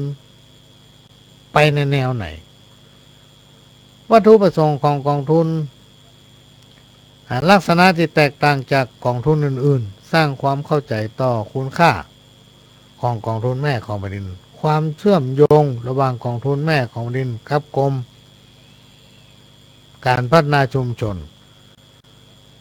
กอบการขับเคลื่อนดำเนินงานกองทุนแม่ของแผ่นดินกลยุทธ์ส่งเสริมและพัฒนาหมู่บ้านกองทุนแม่ของแผ่นดินขั้นตอนการส่งเสริมพัฒนาหมู่บ้านกองทุนแม่ของแผ่นดินกลไกการขับเคลื่อนกองทุนแม่ของแผ่นดินบริบทการดำเนินงานกองทุนแม่ของแผ่นดินแนวคิดความร่วมมือระหว่างประชาชนกับราชการกติกาการขับเคลื่อนหมู่บ้านกองทุนแม่ของแผ่นดินเนี่ยวันนี้ก็เลยมีประชุมถ้าไผ่นะครับหนังสือเล่มเนี้ยพี่น้องท่านฟังสามารถเป็นวิทยากรได้เอาไปสอนไปบอกคนอื่นได้ละเพราะเอาง่ายๆข้อ1 ถึงข้อ 10ทำความเข้าใจโครงการกองทุนโครงการครัวเรือนการจัดตั้งคณะกรรมการกองทุนแม่ของแผ่นดินรับสมัครครัวเรือนสมาชิกเข้าร่วมโครงการจัดตั้งกฎชุมชนเข้มแข็ง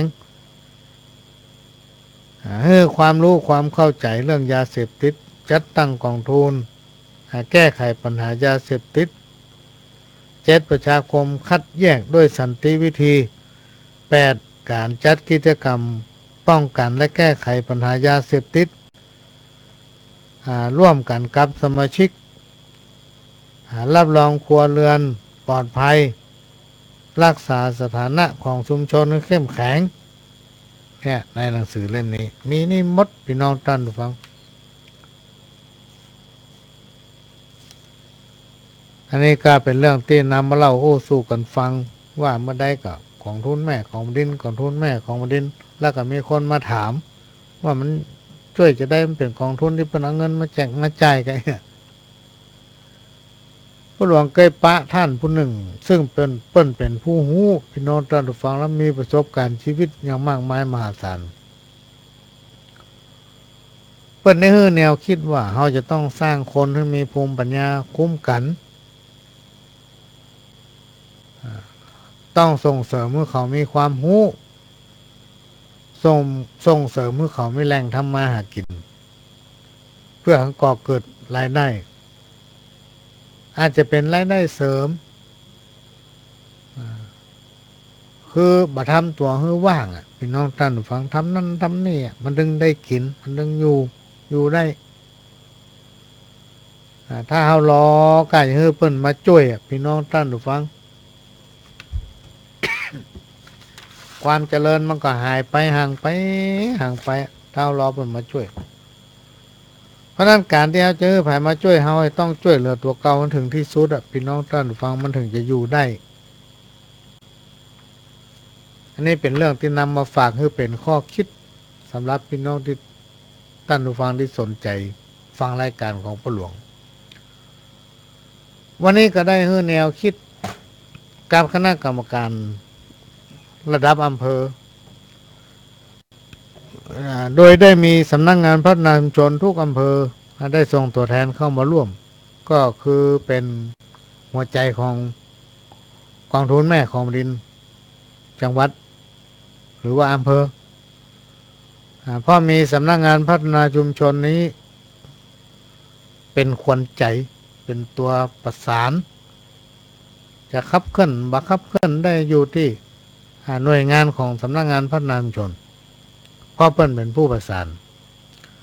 ถ้าลำพังภาคประชาชนเนี่ยพี่น้องท่านฟังเนี่ยอย่างไม่ได้เพราะมันไม่ค่อยฟังกัน เหมือนกับพ่อหลวงแดงบ้านป่าบงเนี่ยสัมปะตองเนี่ยเปิ้นได้อู้กำหนึ่งออกมาว่าคนเราจะไปทำน้ำเต็มแก้วที่ผมทำได้ทำสำเร็จและผมอยู่ได้ถึงวันนี้เพราะว่าผมทำตัวให้เป็นน้ำเกินแก้ว โอ้ประทับใจขนาดประธานเครือข่ายของทุนแม่ของดินอำเภอแม่ริมก็คือปู่หลวงกรบ้านดอนแก้วนี่ตั้งการแสดงความคิดเห็นว่าจะพยายามศึกษาจะพยายามสรรหาทำความเข้าใจทำความพร้อมให้อำเภอของตนเองเครือข่ายของทุนของตนเองบอกว่าบ้านไหนในเขตของตั้นปู่หลวงกรนี่เนาะตั้นก็จะทำให้หมู่บ้านนั้นเข้มแข็งขึ้นได้เข้มแข็งขึ้นได้เป็นตัวอย่างขึ้นได้นี่ก็น่าภาคภูมิใจพี่น้องท่านผู้ฟังปู่หลวงกรเป็นแนวคิดว่าเป็นพยายามศึกษาไปเรื่อยๆป้อหลวงชุมพลประธานเครือข่ายดอยสะเก็ดก็แนวคิดว่าการที่เราเป็นหมู่บ้านกองทุนแม่ของแผ่นดินนั่นไปแจ้ไว้มาปราบมาปามมาจับมายับมาสอดส่องหานั่นอันนี้เกี่ยวกับยาเสพติด ว่าภัยเป็นได้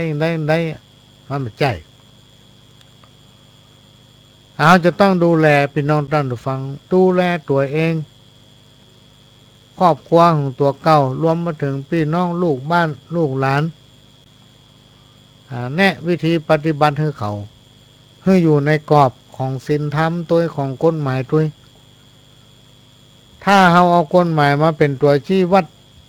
พี่น้องท่านผู้ฟังมันก็มีความผิดเลยคอกความมีที่อยู่แต่ถ้าลองเอาศีลธรรมพี่น้องท่านผู้ฟังมาเป็นตัวชี้วัดว่าโอ้มันใครอยากโลบางคนไปแม่นบะจิขึ้นมาเป้าเปิ่นมากิน บางผู้บางตันมะม่วงอันนี้งามส้มเขียวหวานอันนี้งามมะนาวนี่งามจักไก่นี่งามเบาของเปิ่น คนที่มันมีเป็นศีลเป็นธรรมเป็นก็คนเหมือนกันว่าโอ้มันน่าย่างอีสักน้อยเนาะแต่ในที่สุดด้วยความที่เป็นคนที่มีจิตใจงามโอ้เจ้ามันเตอะมันก็ได้กับมันไปเดียวกับปลูกของไม่ทำกรรมกับบอกของมันเนิ่จะไปแง่อันแง่อีบดีต้องสงสารคนเนี้ยสงสารคนปลูกนี่เนาะแล้วไปทำกรรมมันก็บอกกล้ามาเนี้ยโอ้แล้วกูก็ไปค้ำเปิ้นไปเอาของเปิ้นทำกรรมบอกกล้าเอาละ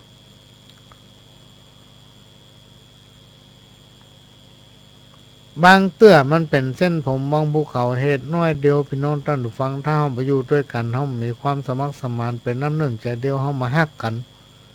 เมากับชิงดีชิงเด่นกันเนี่ยความเจริญเกิดกับมาได้พี่น้องท่านฟังมันไปเกิดได้แล้วมันใกล้หรอกเพราะนั้นนอกจากเราจะเป็นคนดีเป็นสีของสังคมเราก็จะต้องมีศีลธรรมประจำใจ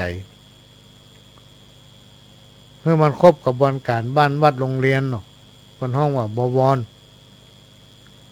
ถ้าสามสิ่งนี้ขัดกันบรรลัยพี่น้องท่านฟังความเจริญเกิดขึ้นมาได้ความเจริญเกิดขึ้นมาได้อันนี้ก็เป็นแนวคิดของแต่ละอำเภอได้เสนอขึ้นมาอีป้อตั้นหนึ่งเป็นประธานหมู่บ้านกองทุนแม่ของแผ่นดินอำเภอเชียงดาวก็ได้เสนอความคิดเห็นว่าท่านประธานขอนึกถึงเร็วมาพ่อคณะกรรมการพ่อง ป้อมได้อยู่ได้ย่างบึดทั้งหนึ่งเพราะว่าเขาสวมหมวกหลายใบแต่งานถึงวันเนี่ยพี่น้องท่านผู้ฟังเป็นภารกิจ ที่ว่ามันเร่งด่วนให้หมดอะไรก็เร่งด่วนหมดก็น่าหันใจผู้ที่มีความเสียสละเปิ้นหันว่าเฮาเสียสละแล้วก็มีงานมือทำเลยเพราะเปิ้นมั่นใจว่าถ้าหน่วยเนี้ยกลุ่มเนี้ยทำกิจกรรมอันนี้แล้วจะทำให้สังคมชุมชนนั้นเข้มแข็งได้อันนี้ก็เป็นเรื่องที่นำมาเล่าอู้สู่กันฟังในฐานะที่ประรวมเป็นประธานเครือข่ายกองทุนแม่ของบดินทร์อำเภอบายตามยุทธศาสตร์ของจังหวัดเชียงใหม่ตามยุทธศาสตร์ของกรมพัฒนาชุมชนและก็สำนักงานปปสภาค5เราก็ต้องช่วยกันครับเพื่อนมีปัญหาใดก็ช่วยกันแก้ไขไปเพื่อนว่าปัญหามีไว้ให้แก้และมีคำถามว่าทำเพื่ออันหยังทำแล้วได้อันหยังเนี่ย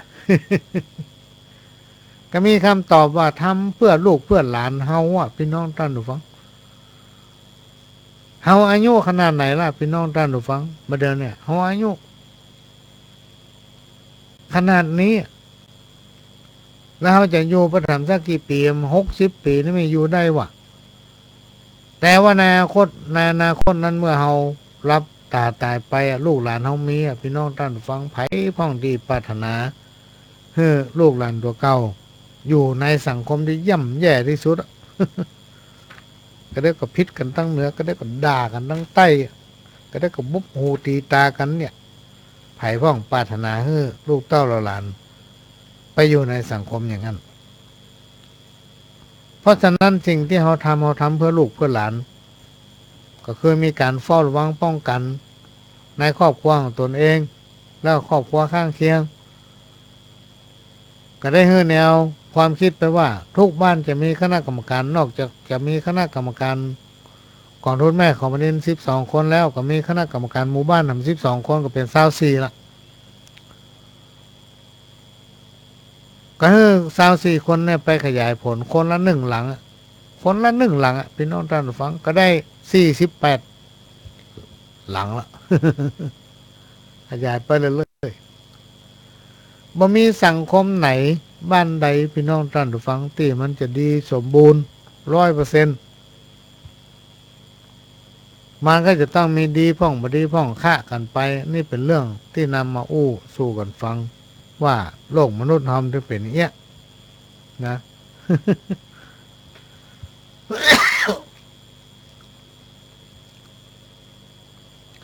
ก็ต้องขอสุมาภัยมันมีเสียงแฮมเสียงไอเนื่องจากว่าคอของพ่อหลวงเนี่ยมันมีปัญหาพี่น้องท่านผู้ฟัง มีปัญหาน้อยเพราะว่าเอาไปฉายแสงคอมพิวเตอร์ทำให้เสียงมันหายตอนนี้เริ่มจะปกติแล้วก็ไปบำบัดอยู่ตลอดแล้วหมอเพิ่นห้ามว่าพ่อหลวงจะไปอู้นักเน้อถ้าพ่อหลวงอู้นักล้ำไปเนี่ยคอจะเสียแล้วก็สุขภาพก็จะเสียไปตัวเพราะว่าตอนเนี้ยยังรักษาโรคกระดูกข้อเสื่อมเนาะตึงกระดูกคอตึงกระดูกแขนนะพี่น้องท่านผู้ฟังมาค่อนกันหมดข้างขวเนี่ยเพราะนั้นพ่อหลวงจะไปอู้นักเน้อจะไปแจ้เสียงนักเตื้อให้เฮาก็บ่อู้ก็บ่ได้ จะเป็นได้มาพบปะพี่น้องท่านผู้ฟังเป็นกู้เป็นกิม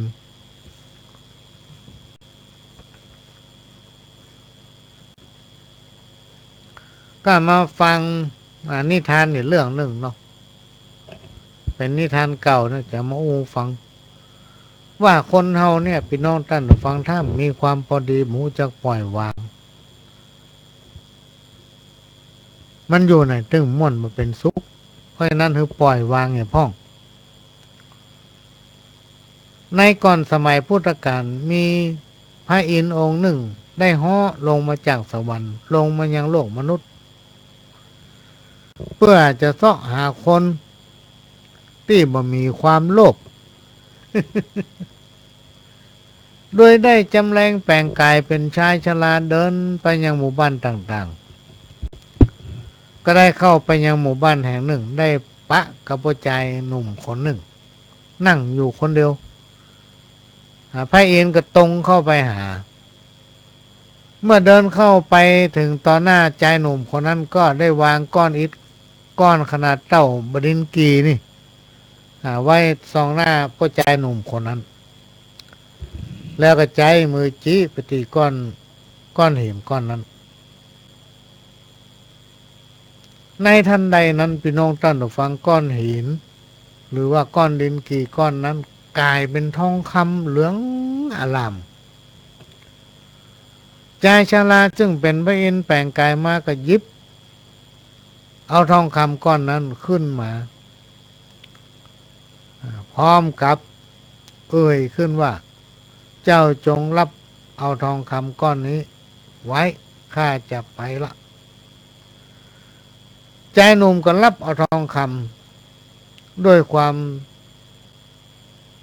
ตะลึงตกใจสั่นงันงกนั่งอยู่ดีๆมีคนเอาทองคำมาฮื้อ เป็นนี่แค่ปะเนาะดีใจอันยังมาจกดีงี้ล่ำเหลือเนาะมีคนเอาทองคำมาฮื้อมันยื่นมือไปรับเอาแล้วชายชราก็เดินไปเขาตั้งสติได้พี่น้องท่านผู้ฟังลุกขึ้นแล้วก็วิ่งตัวหลังไปเมื่อไปถึงก็ร้องเอิ้นชายชราคนนั้นว่าคุณลุงคุณลุงคุณลุงคุณลุงครับขอช่วยจี้ก้อนหินก้อนนี้ผมทำกำเตอะ แล้วก็เอาก้อนหินก้อนหนึ่งวางตรงหน้าชายชรา ก็พ่อหน้าใจหนุ่มแล้วก็บอกว่าข้าจะจี้ข้าบ่จี้เนาะพ่อเจ้าเป็นคนละโมบว่าแล้วก็หายวับ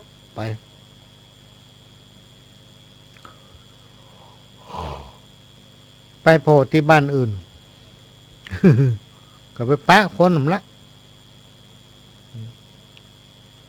เสกก้อนหินนั้นเป็นทองคำแล้วก็มอบเพื่อแจกคนไปทั่วไปที่ไหนก็มีไผปฏิเสธสักคนเป็นเหมือนกันหมดพี่น้องท่านผู้ฟังเทวดาเลยท้อใจว่ามนุษย์ทั้งหลายแต่ละคนต่างก็มีความโลภเหมือนกันทุกคนพระเอ็นก็มาคิดว่าแล้วอย่างอี้จะมีคนมนุษย์สักกี่คนที่จะได้ไปเกิดบนสวงสวรรค์ประชากรบนสวงสวรรค์นับวันนับจะน้อยไปเรื่อยๆเพราะว่ามีไผไปเกิดโนมาเสาะคนไปเกิดบนสวรรค์นะพี่น้องท่านผู้ฟัง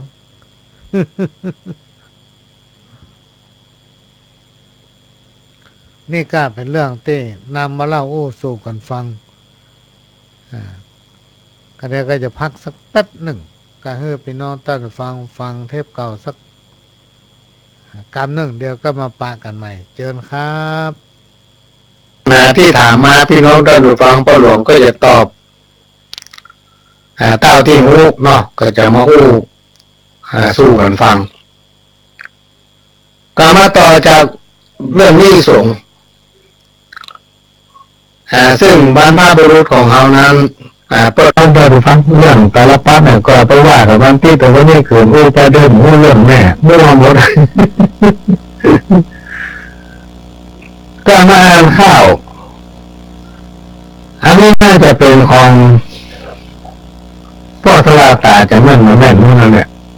อาหารวันตามันดาแม่เจ้าตัวของลูกเต้าจักเล่าไข่จ๋าจักพันลานาเป็นก้อนข้าวซ้อยเอากูนมาตามายายเป็นถ้อยตามหีบตามหอยวาทะองค์เก้าหัวทีมีมาสัปะเป็นอ้วห้าอันตาลายของที่เคยมักก็กินบาลายเวียนคิวซาดไปเหี่ยรถเหี่ยเสี่ยงบางวันเต่าได้ผิวใสก็มดเกลี้ยง เมามัวดำคำต้องเริ่มใหญ่มาปาลูตุกลำติวลูกเนี่ยแต่กะเนี่ยเจ็บลำกั้นกับอุดอัดแต่หนายามนอนน้ำกาหงายตึงมาได้ยามลูกดิ้นตัวแม่ปอนให้เจ็บปวดบ้วนไปตัวต้องกันถึงเวลาลูกยาเรียกร้องจากออกจากห้องขับหามารดาแม่ทั้งปานไฟถมน้ำวิทมรณะกายาแตกบ้างเกิดมาแล้วหนอแม่ขออวดแห้งกอดบ่อโป่งวางหลีกลี่เลือดอกผสมเป็นนมแม่นี้ปนปั่นแก่เจ้ารวยแม่เฝ้าฝืนพักหักลูกเรือไผจากไปทางใดตึงมาห่างเจ้าลูกใหญ่ขึ้นมาแม่เริ่มป้อนเข้ากล้วยหวานจานเอาเข้าม่ำซักผ้าซักครัวแต่งตัวอาบน้ำแม่นั่นเนี่ยลูกกวนคนลูกน้อยไม่ได้รับฝันวอนเทพเทวันคุ้มของลูกเต้าส่งเข้าโรงเรียนมันเพียงเก่งกล้าขึ้นมีปัญญาวุฒิใครได้อันใดแม่บ่เคยจิเสาะหาส่งมือทันทีหวังเมื่อลูกนั้นได้มีสุขีให้เป็นคนนี้สู่ไปหน้าลูกได้เนี่ยการทำงานก้าวหน้าตัวแม่นี้การก่อนยิ้มบาเต้าบาตานรถวานยามลิ้นแม่จัดส่งลูกกินลำตัวของลูกนี้มาได้สั่งลำจะขอกระทำความดีต่อไส้น้อมกายว่าจ่าวันตาวาดไว้กตัญญูไปบัดละกันถึงเวลาจะเป็นสังฆะจะบวชต่อไส้แตนกูลของแม่นั้นบ่ได้หายสูญลูกจะแตนกูลจากนี้ไปหน้าปัญญายังบอกเก่งกล้าจะขอวางลงย่างพักจบข้าวก่อนตอนนี้แต่ตักขอจบเก้าอี้ขอโป่งวางหักของลูกนั้นบอกเคยจุดจามขอจบโป่งวางสู้เพียงเก้าอี้สู้เพียงเก้าอี้มาอ่านข้าวดีกว่าพี่น้องท่านผู้ฟังมัน อีแม่ตะกี้จะห้องเพลง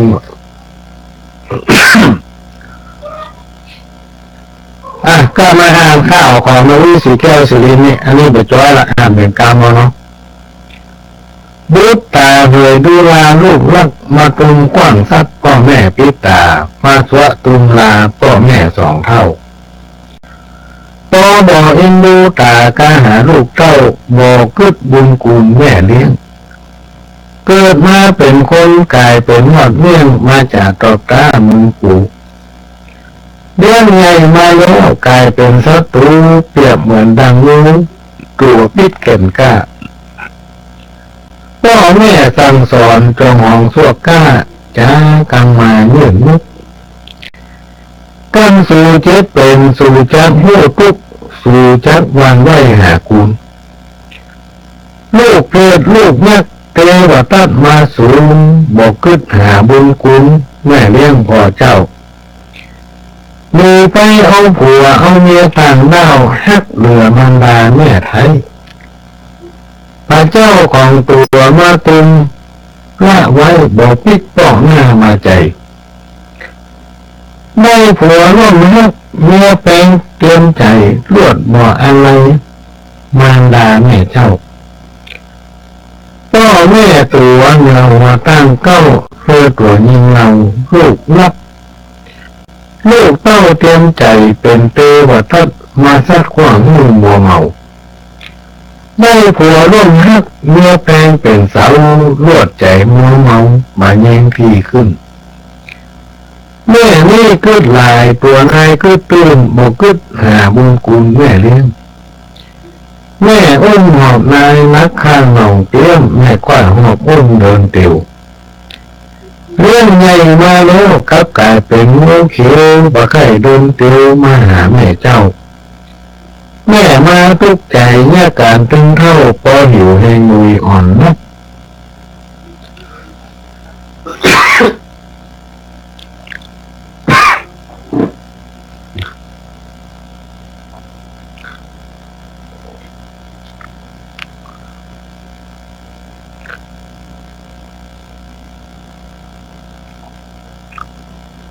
อันนี้ก็เป็นของแม่วิสิแก้วศิรินทร์นะพี่น้องท่านผู้ฟัง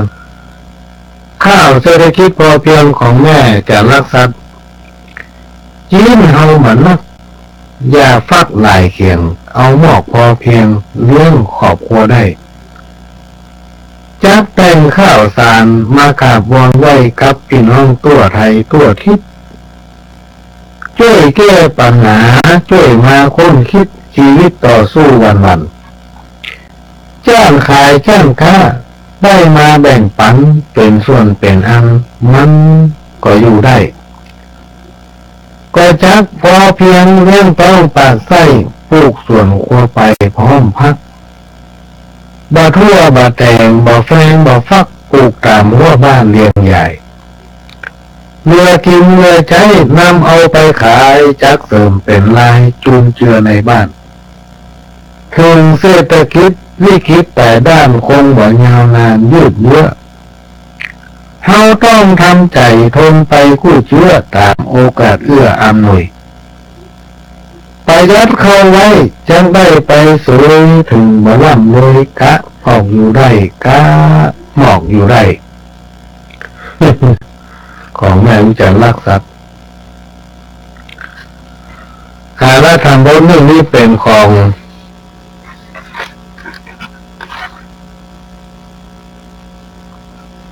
แม่คำน้อยสิงตาแก้วบ้านดอยสระปีแม่คำน้อยสิงตาแก้วบ้านดอยสามัคคีตำบลหนองแยงอำเภอสันทรายเชียงใหม่เรื่องตุ๊ก108มันตุกอยู่ก็ล่ำมาเลยตั้ง108มโนในหัวใจวูบลุกก้าวถึงเรื่องตุกมีหลายประการมนุษย์ล่มฟ้าโลกว่าสงสารเกิดมาพบปานหลีกเลี่ยงบ่ได้ตุกเสาะหากินเลี้ยงเต้าปากไส้ไผ่คนใดก็หูตุกเมียและผัวหัวเล่นต่างจู้พิษและข้อศีลธรรมตุกจนผู้ร้ายตุกทาลกรรมตุกเป็นผู้นำประเทศเพื่อนบ้านตำรวจทหารตุกมีหลายด้านยามฝูงลูกลานเขตค้อยตุกบ่มีสตางค์มานั่งเล่นพายตุกป่อไม้เมียตุ่มตุกสาวบ่ฮักตุกบ่าวบ่หุมตุกใจเมียตุ่มตุกใจแต่ใบตุกฮีตุกหาเงินทองบาทใต้ยันใดก็มีพร่ำพร้อมตุกได้วงศาเอาพี่น้องตุกบ่ได้หนุ่มย่องควดีตุกใจแต่ตุกเข้าบ่มีตุกนักเต็มที่มนุษย์รุ่มใต้ตุกนุ่งเป็นตุกนุ่งเป็นใบกำหาปลาไปสั่นนั้นตุกไผ่ตุกมันมาตังหลีกกันข้อกำก่อสร้างตุยตันอันตุกอย่างนี้ที่ว่าสกรรมยังบ่สำคัญเต่าตุกแห่งข้าตุกหัวใจไผ่บ่พอหน้าเพราะว่าเงินตาเหมือนบ่มีไผ่ใหม่คนใดจักฮักเอาตัวแห่งข้าเป็นแฟน อันนี้เป็นบทข่าวของแม่คำ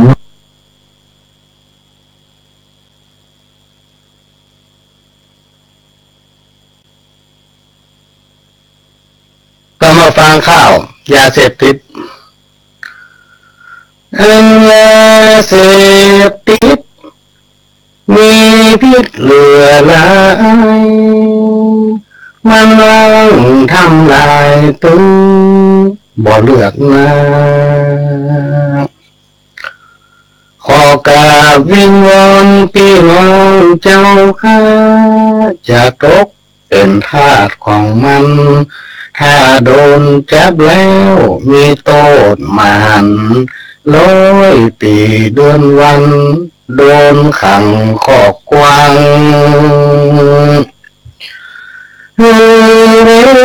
ไก่ก็บ่ใจอู้แกงลูกฮักจอมแปงปวดหูหันตัวอย่างมากหลายใจว่าบ่หูอย่าไปจุ่มสู้ชิมลองถ้า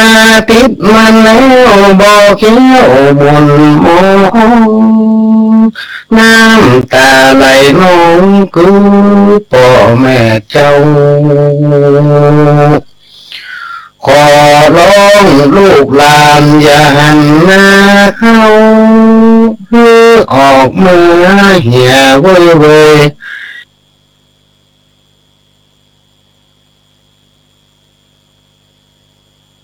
ถ้าติดมันแล้วอย่ามัวนิ่งเฉยขใจเว้ยเว้ยอย่าไปแตะต้องบ่ใจของดีที่ควรเกี่ยวข้องของอื่นมีเยอะแยะอย่างเช่น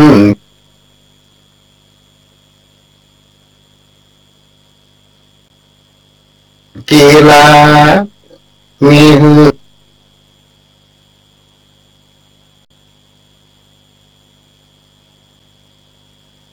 ของแวะเพื่อสุขภาพอันเอาดีพ่อแม่พี่น้องมีศักดิ์มีสีลูกหลานเป็นคนดีมีตามีนาอันนี้ก็เป็นเรื่อง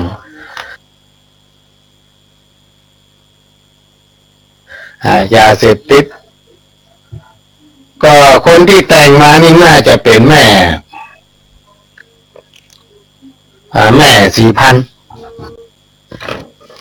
นามสกุลน่าจะตานนท์นะ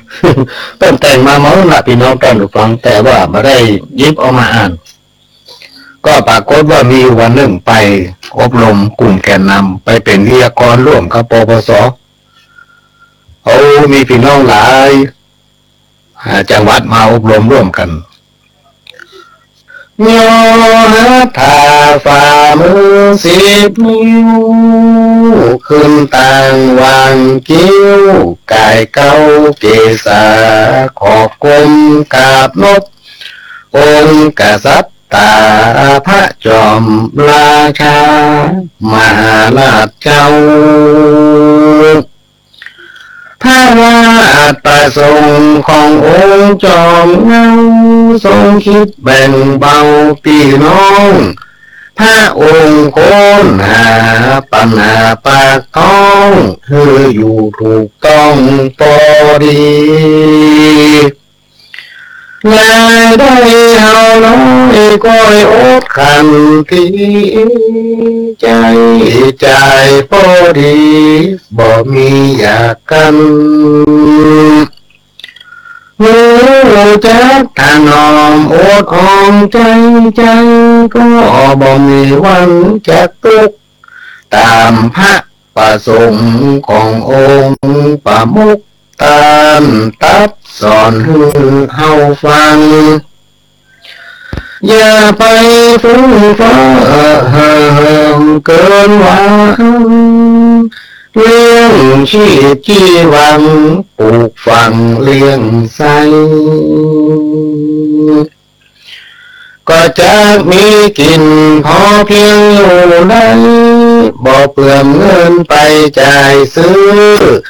จีนป่าพุทธจาคาบมือก็ลดหย่อนหือพอควรปลูกผักปลูกไม้ไว้ในให้สวนพร้อมกับจักจวนพี่น้องเจ้าบ้าน จะได้แก้ขาดประหยัดหลายน้ำถือเอาเป็นงานเสริมกำผ้านุ่งคัวใบ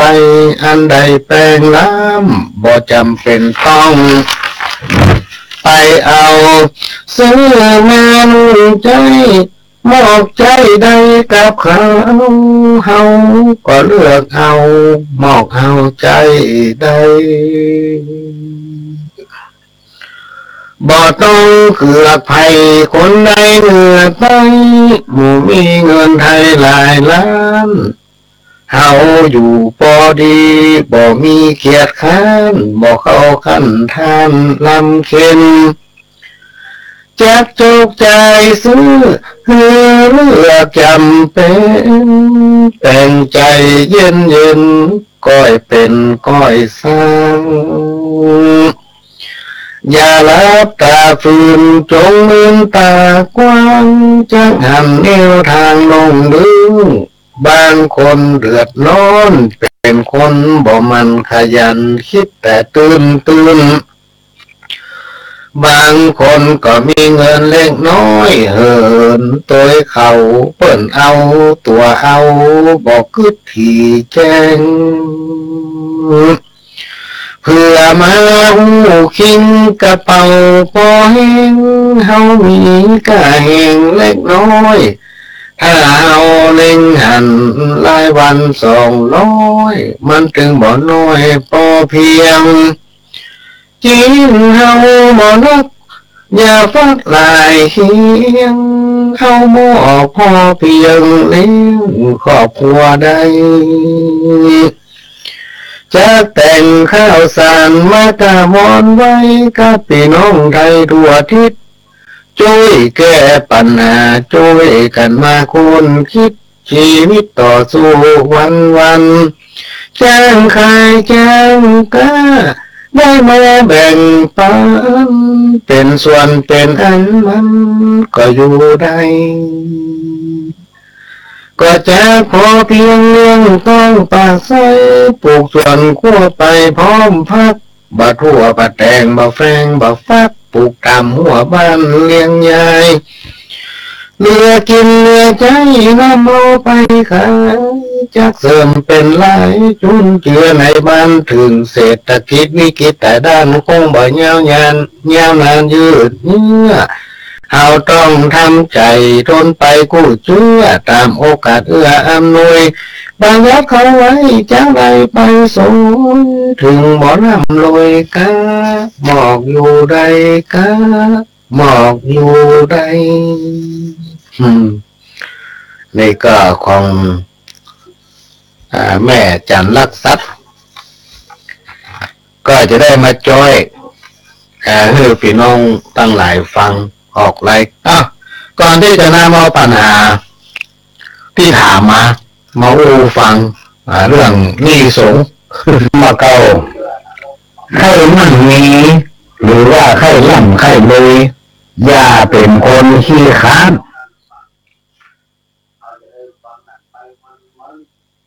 อยากจะเนี่ยการหรือว่าใครทำงานจะไปเป็นคนนอนตื่นขวายคนที่นอนตื่นขวายนี่ไผ่ถึงบ่ประสงค์แต่จ้างมันแง่อย่างไผ่ก็ไปจ้างเป็นพอข้ามโอ้มันลูกขวายประทันกินไม่ได้กินอย่างละเปิ้ลสมัยโบราณเปิ้ลบอกว่าถ้าไผ่ไข่กินพักยอดเก้าให้ลูกเจ้าถ้าเอาลูกไหวไปเก็บพักมาแก่นี่ตาเล็กกินนะพี่น้องได้ดูฟังเหลือกระต่อมัน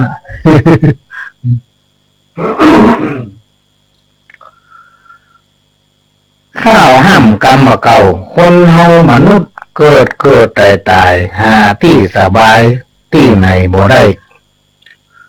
มาจุราชกรรมจักนำมาใกล้จักตายวันใดบ่รู้เมื่อถึงข้าวกรรมมันมาส่งโยถึงเฮาทุกผู้นายคน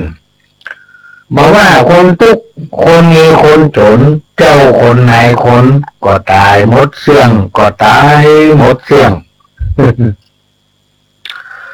อันนี้เป็นความจริงพี่น้องท่านผู้ฟังคนเฮาเนี่ยทุกคนที่เกิดมาเนี่ยเมื่อเอามีเกิด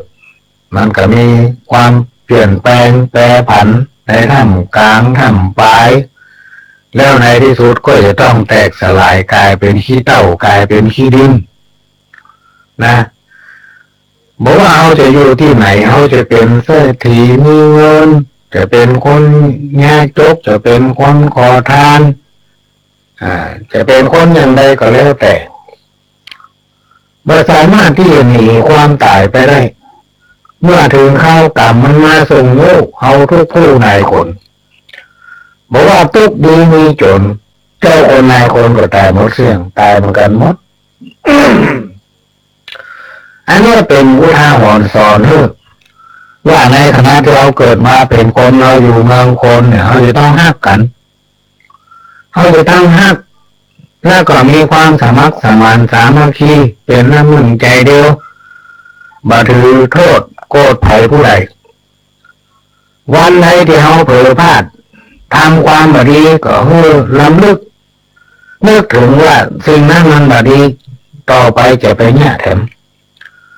ให้ตั้งตนให้เป็นคนดีของลูกของเต้าตั้งตนให้เป็นคนดีของลูกของผัวของลูกของเมียเป็นผัวก็ให้เป็นตัวอย่างให้เมียเป็นเมียก็เป็นตัวอย่างให้ผัวให้เขาได้นับถือกันมันถึงจะอยู่เย็นเป็นสุขแล้วก็เป็นแบบให้บ้านใกล้บ้านอื่นได้ได้เป็นตัวอย่างให้ลูกหลานตายแล้วมันเรื่องง่ายพี่น้องได้รู้ฟังรถโจรเสาไฟฟ้าต้มรวดตายขี่รถข้ามถนนพอซ้ายพอขวารถโจรต้มก็รวดตาย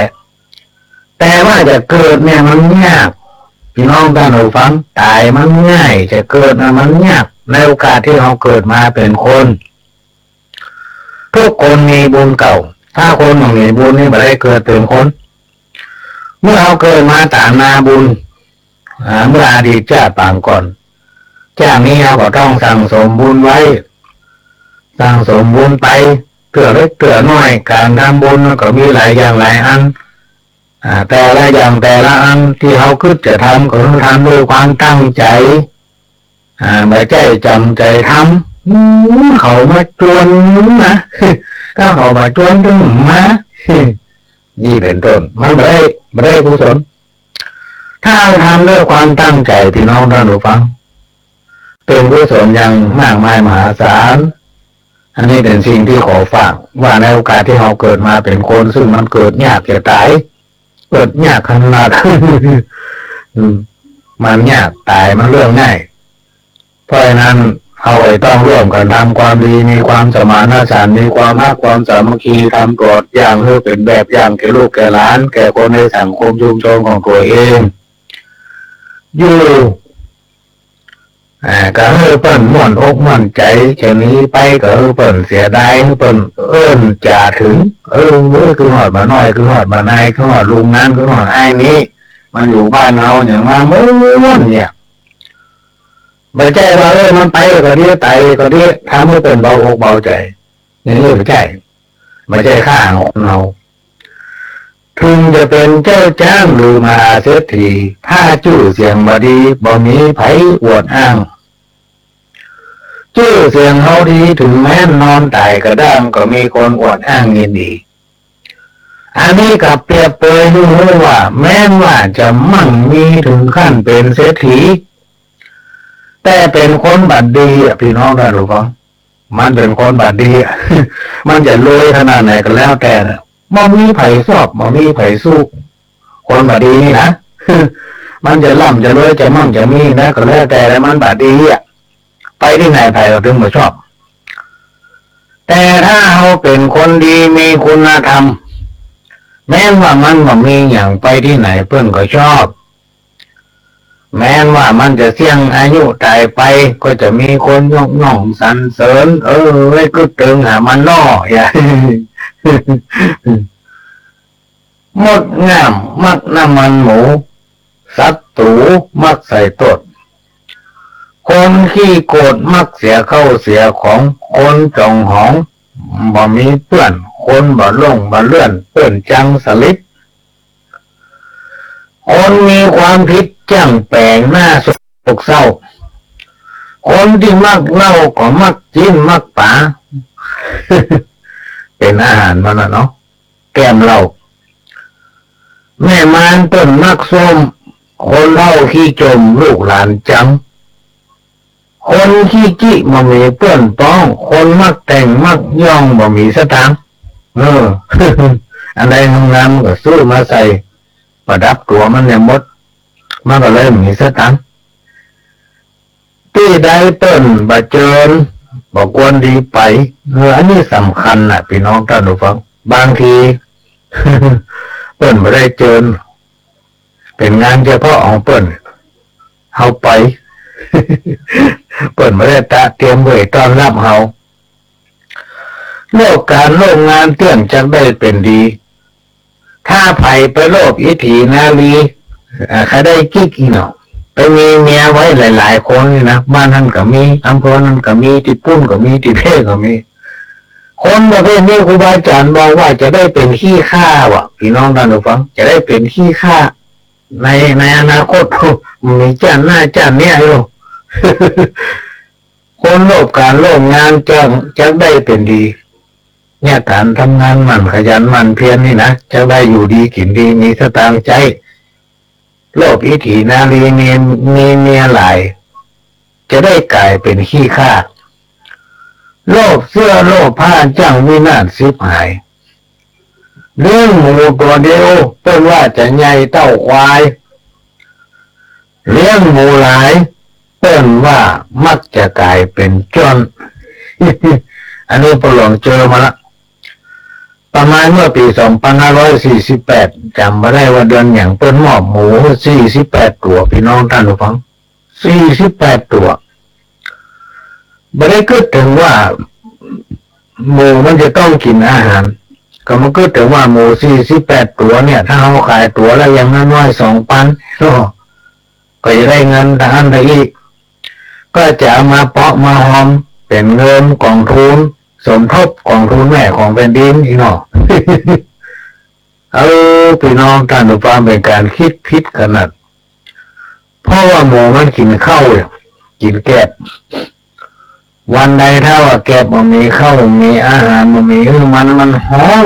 หมู48 ตัวมันห้องดังสนั่นปั่นปื้อไหนดูไหนมาท่าฟังก็เลยเป็นจ้อนไปเจ็ดเมือนเลี้ยงหมูหลายเพื่อว่าจะกลายเป็นจ้อนเป็นแต้ปีนั้นแพ่ไม่ตีคบท่านเราบัณฑิตไว้เป็นมิตรเราเถิดเกิดราศีทำสิ่งใดจะได้ไม่ลาคีคบคนดีเป็นสีสง่างามชนะอื่นหมื่นแสนแม้น100 ครั้งแต่ถ้ายังแพ้กิเลสและเหตุผลไม่ยิ่งใหญ่ไปกว่าปัญญาชนผู้ข่มจิตพิชิตตนเพียงหนเดียว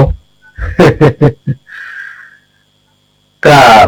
อันนี้เปิ้นเขียนมาแล้วเปิ้นเป็นคนไทยโดยพี่น้องท่านผู้ฟังว่ารายการของเปิ้นหลวงเนี่ยสาระธรรมกรรมเก่าข้าวห้ามอย่างต้องเจอกับอู้ไทยเนาะอู้เมืองไปประเทศไทยอู้ไทยมาประเทศเมืองเพราะว่ารายการของเปิ้นหลวงให้คนไทยก็ฟังนะพี่น้องท่านผู้ฟังไปกรุงเทพก่อนเปิดฟังเขายังตกใจเมื่อฟังเรื่องได้สถานีวิทยุไปมาเผยเพลงเนาะเห็นว่าเปิ้นฟังในอินเทอร์เน็ต ฟังในอินเทอร์เน็ตเนี่ยที่อ่านไปที่นี่คือพี่คนที่อยู่สุพรรณบุรีเปิ้นเขียนส่งมาตอนนี้เอาอ่านให้ฟังแล้วนะเอาอ่านให้ฟังแล้วก็ประหลวงมาได้ไปจัดรายการตามสถานีที่ห้องส่งสถานีนั่งจัดรายการที่บ้าน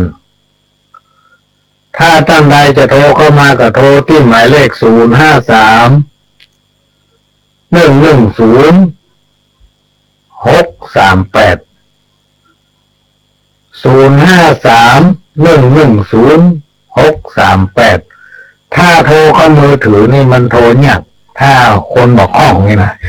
บอกว่าแม่เว้ยโทรบอกห้องโก้ดูฮัน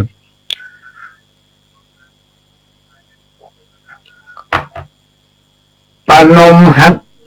นักมัสการผ่านพระพุทธบริสุทธิ์งดงามตามวิถีพระทรง ผู้งดงามด้วยความดี คือสิ่งที่เราน้อมนำจำใส่ใจไม่ควรไว้ด้วยกายเราเพียงเท่านั้น แต่ควรมั่นในหลักธรรมนำนิสัยทำความดีและชั่วเกรงกลัวภัย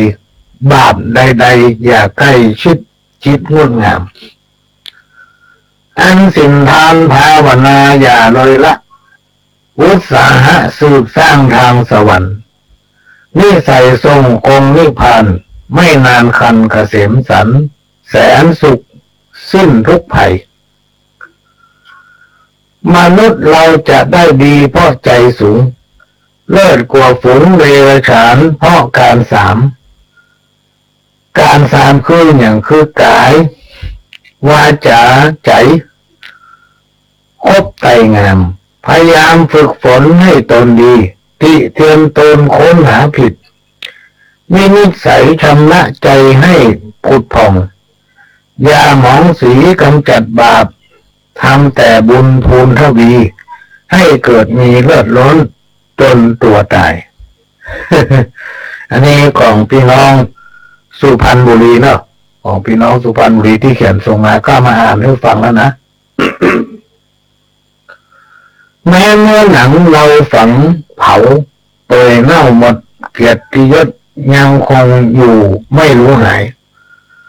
คุณความดีคือชื่อเสียงที่เคียงกายแม้นตัวตายปวงประชาเฝ้าอะไรเอาความดีเป็นแกนกลางของชีวิตเอาความคิดเป็นเครื่องช่วยอำนวยผลเอาการงานเป็นกลไกภายในตนนี่แหละคนมีคุณค่าราคางามมีสุภาษิตคติเตือนใจตอนหนึ่งที่เราและท่านทั้งหลายควรจะนำมาเป็นข้อคิดประดับสติปัญญาตนเพื่อให้รู้จักตนเองอันจิตใจของคนเรานี่บางครั้งก็เป็นมารบางครั้งก็เป็นคนบางเตื้อก็เป็นพระจับใส่ซ้ำเตื้อก็เป็นเทวดาบางเวลาก็เป็นพรหมคนเฮานี่พี่น้องท่านได้ฟังเป็นไปได้กู้อย่างตามกาลเวลาของชีวิต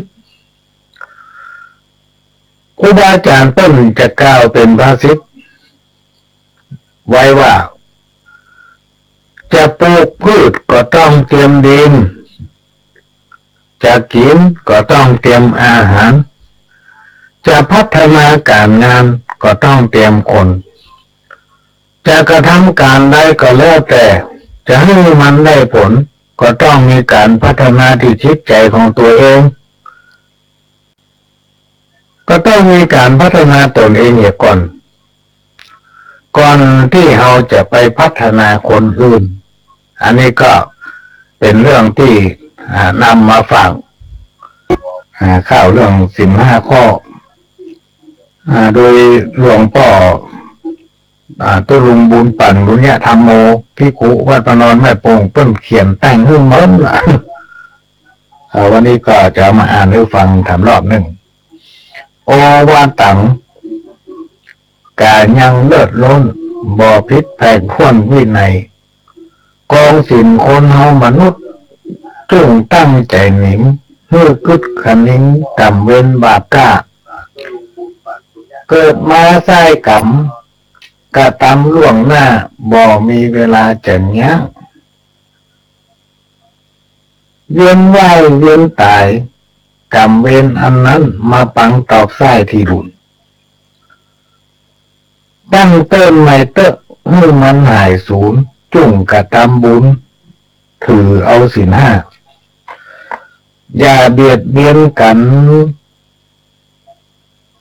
กรรมเวรบาปกล้าบอกควรดีทำเลิกเตอะหันต้นนี้ของเงินทองเปิดเลิกอย่าลักโลภได้ชิงเอาลูกเมียเปิ้นนั้นอย่าได้กวนเก่าลูกชิงเอาเป็นจู้ร่วมข้างอย่าจุเขาหลงเข้าดงป่ากว้างจุผัวจุเมียเป็นห้างจุเปิ้นสิบหายอันใดบอกคันกำบาปกล้าตัวตัน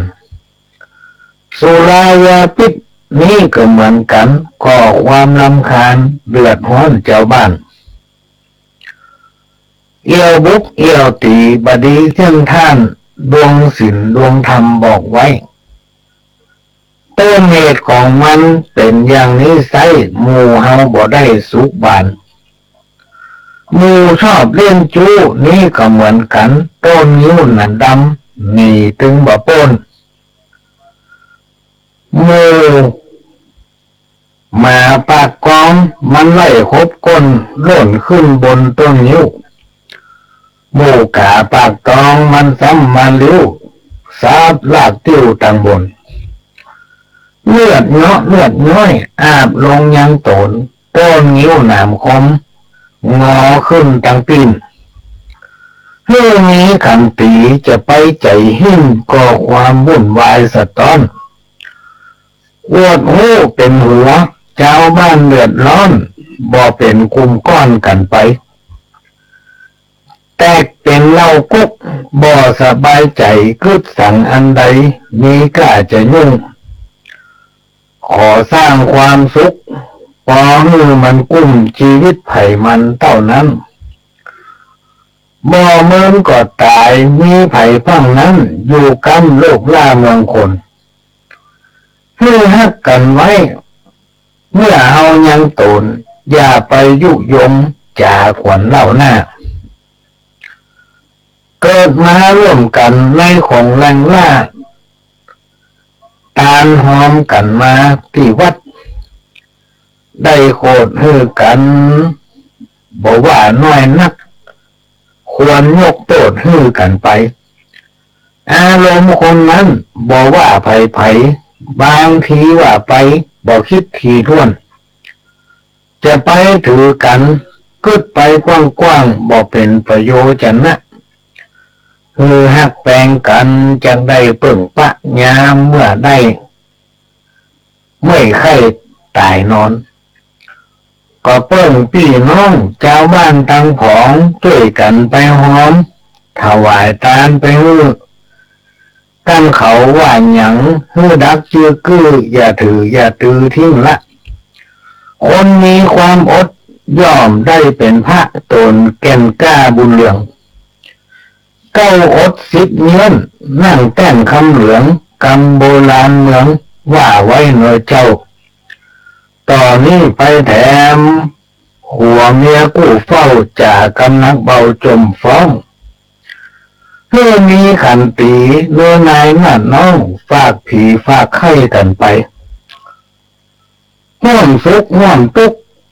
ไผ่บอกว่าไผ่ปรึกษากันไปเข้ากันน้องฝ่ายตั้งตัวแม่ยิ้มอย่ามักนุ่งย่องเพื่อเก็บเงินทองเอาไว้เมื่อเอาแก่ตัวจะได้เอาใจยามเมื่อแก่เท่าชราพ่อใจนั่นแหละฮื้อมันที่หากันได้เงินมามอบฮื้อกู้เฝ้าจะไปคบกันเล่นไพ่กินเหล้ากันชายาเมาขอนย่างเล่นจู้จากกันจังได้เป็นห้างพิษศีลข้อ5กาเมข้อศีลห้ามไว้อย่าได้ใจเวจะไปคิดเตะผัวเมียร่วมข้างผัวดีเมียดีไผ่ก็อวดอ้างตามคำโบราณว่าไว้ผัวเกี้ยวเมียแสงเงินคำอะไรจับไหลลิงเข้ามาผัวเพศเมียเงียบด่ากันหมูหมาคิงหามันใจบ่ได้เบี้ยหวยเงินทองถึงบ่มาใกล้ห้องเหมือนฟืนไฟอ่าวลุกตกต่างไปลุนกลายเป็นคนตุกตาถุงห่อเข้าขอตามผัวเมียห่วงฮักจุ่มมือฟังกันจะไปฟังกันเหล่าเหนือเหล่าใต้ตาเฮาบาหันจะไปนับได้เชื่อกำไปส่อฟ้องเขาจุพิษกันผัวเมียห่วมซ้อนมันมีอย่างอี้คนเฮาบาหันแน่แท้จะไปเชื่อฟังเขาจะไปหูเบาเอาแน่บ่ได้ บุญญะธรรมโมขอสามกลับไว้เมื่อจากกรรมใดกรรมจ้าได้เขียนก้อนสามเป็นกรรมหยาบจ้าขออภัยพ่อข้าหวังดี ขออภัยขอให้ญาติโยมวงศาพี่น้องสู้เกษมศรี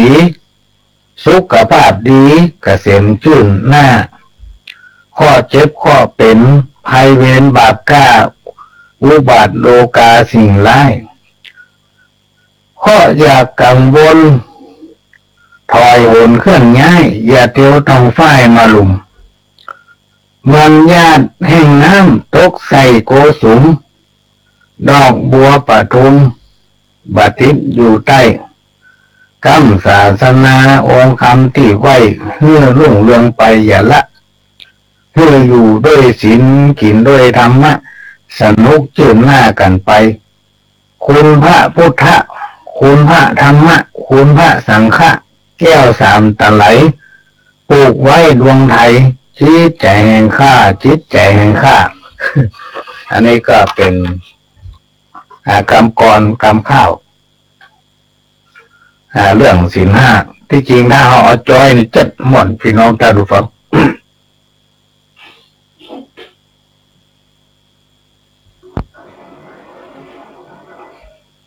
มาว่ากันต่อถึงความเพียรเป็นสมบัติของนักสู้ความรู้เป็นสมบัติของนักปราชญ์ความฉลาดเป็นสมบัติของนักคิดความมีระเบียบทุกชนิดเป็นสมบัติของคนดียึดธรรมะเป็นหลักนักแน่นในเมตตาบริจาคคนอื่นบ่ฝ่าฝืนกฎสังคมบ่นิยมการทุจริตบ่คิดนอกใจคู่ครองบ่ทดลองสิ่งเสพติดบ่คิดเล่นการพนันมุ่งมั่นทำความดีหลีกหนีความชั่วร้ายบ่ทำลายหรือว่าคิดทำลายเพื่อคิดในทางสร้างสรรค์แล้วก็ยึดมั่นความถูกต้องพี่น้องท่านผู้ฟังยิ่งถ้าไปเป็นผู้นำเป็นข้าราชการไม่ว่าจะเป็นฝ่ายไหนทำหน้าที่อันยังก็ตามถ้าทำได้อย่างนี้เพื่อจริงใจกับพี่น้องประชาชนประพฤติปฏิบัติตนเพื่อหน้าร่วมใส่ศรัทธาปัญหาของเปิ้นเจ้าบ้านมีผลงานปรากฏหือหันดีเด่นในคุณธรรมกล้าที่จะนำพี่น้องประชาชนแล้วก็ศรัทธาในระบอบประชาธิปไตยมีจิตใจเสียสละเขาเป็นคนใหญ่แล้วหรอกเป็นคนนำเปิ้นชีวิตและร่างกายของเราจิตวิญญาณของเราก็จะต้องเป็นของพี่น้องประชาชนพอเอาเป็นผู้นำหรือว่าเป็นข้าราชการบอกว่าจะฝ่ายไหนก็แล้วแต่พอเอาเป็นข้าแผ่นดินก็ต้องทำประโยชน์ให้เกิดกับแผ่นดินโดยเฉพาะพี่น้องประชาชนชุมชนใหญ่เข้มแข็งได้ก็พี่น้องชาวบ้านก็จะต้องอยู่ดีกินดี มันถึงจะเข้มแข็งถ้าตลาดใดยังเหมือนนกสอหากินเจ้ากินข้ามได้กินอิ่มพ่องไม่อิ่มพ่องในความเข้มแข็งก็เกิดขึ้นเนี่ยอันนี้ก็เป็นสุภาษิตที่พี่น้องตั้งสุพรรณเขียนส่งไว้เลยนะครับสุภาษิตคติเตือนใจแรมบนหนึ่งอันนี้ก็เป็นสิ่งที่เราต้องได้อู้กันบ่อยๆอู้กันจืดเชื่อคนใหญ่ลืมตัวเนี่ยคนใหญ่แล้วลืมตัวน่ากลัวยิ่งกลัวละอ่อนดื้อข้อนี้สำคัญความวุ่นวายที่มันเกิดขึ้นดึงวันนี่ก็เพราะว่าคนเรานั่นลืมตัวครูบาอาจารย์โบราณนักปราชญ์เพิ่นกล่าวไว้ว่าคนใดเป็นคนอกตัญญูคือคนที่บ่รู้จักบุญจักคุณของพ่อแม่ปู่ย่าตายายครูบาอาจารย์บ่รู้จักบุญคุณของพี่ของน้องที่เคยช่วยเหลือตนเอง พอได้ดิบได้ดีลืมเปิ่นแม่นกระตั้งเปิ่นฝูงที่คบหาร่วมทุกข์ร่วมสุขด้วยกันลืมเปิ่นไปหมดคนประเภทนี้พี่น้องท่านผู้ฟังบัดถ้าไปอิจฉามันมีความเจริญได้บ่เหมือนตายก็บ่ได้ไปเกิดดี หากว่ายังมีชีวิตอยู่เมืองคนก็ฮิบ่มากล้าบ่ขึ้นนี่ครูบาอาจารย์บอกว่านะ คนอากตัญญูหมูจากบุญคุณไผ่เนี่ยบางทีเพิ่นมาสอนแก้ดีกลายเป็นให้ ที่หานี่ก็ได้ขึ้นลงไปเป็นศอกได้ศอกลงไปเป็นว่าบ่มีความสุขเท่าใจเพราะเป็นคนอากตัญญูหมูจากคุณของไผ่สักคน คนที่บ่จากคุณคนนี่บัดดีเนี่ยพี่น้องท่านผู้ฟังเพิ่นว่าไว้ว่าบัดดีแต่บัดดีว่า มันเป็นความดีมาโอ้กันเรื่องคนอากตัญญูหมูจากคุณคนเนี่ยแถมประเภทหนึ่งในพี่น้องท่านผู้ฟังหันเปิ้นว่านี่บอกว่าเขาคนนั้นจะเป็นญาติพี่น้องเพื่อนฝูงเพื่อนบ้านจะเป็นผู้ที่มีความหวังดีที่เคยให้การที่แนะและให้การอนุเคราะห์ช่วยเหลือพอมันหันเปิ้นดีจำน้อยหาว่าเปิ้นล้ำหน้ามันเหมาะ หาทางทำลายคนที่มันบดีนะคนอากตัญญูเนี่ยวันมันต้องบักกึดอันยังกึดกล้าจะแสวงหาประโยชน์ใส่ตัวมันทำอันยังกับเพื่อตนเองกินของเปิ้นไว้ของตัว บ่พิจารณาถึงกรรมดีกรรมชั่วของตนคือตัวแน่คือตัวแน่คนประเภทที่กล่าวมานี่พี่น้องเราฟังแล้วฟังไว้เถอะความทุกข์ความยากจะเกิดขึ้นกับตัวของมันเพราะว่าการกระทำเนี่ยพี่น้องท่านผู้ฟังจะว่าใครโมโหมาหันมาได้นะเพราะอย่างนั้นว่าตัวเขาก็รู้เขาไปเนี่ยอย่างบดีตัวเขาก็รู้จะไปดูเพ่งว่ามันต้องมีไปอย่างนั้น ปฏิเสธเสียงแข็งเพราะว่าคิดว่ามีไปอย่างนั้นแต่จะไปลืมว่าตัวของท่านเองตัวของเขาเองเนี่ยหูตัวของเขาเองเนี่ยหันนอกจากจะมีตัวของเขาหูหันแล้วผีสางนางไม่เทบุตรเทวดาเนี่ยเป็นน้องเราฟังสิ่งทั้งหลายเหล่านี้ลบหลู่มันได้น่ะยังดูมันได้บ่เชื่อกรรมดีลบหลู่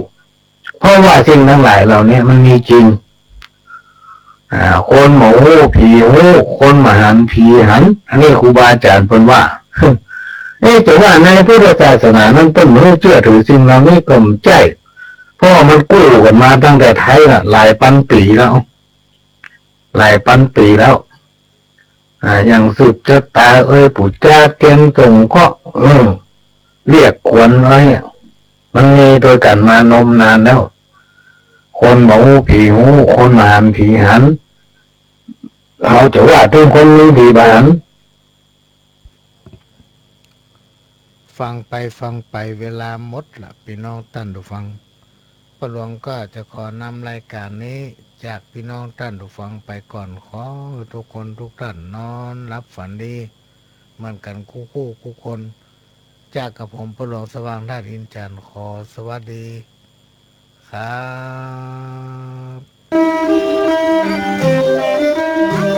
บ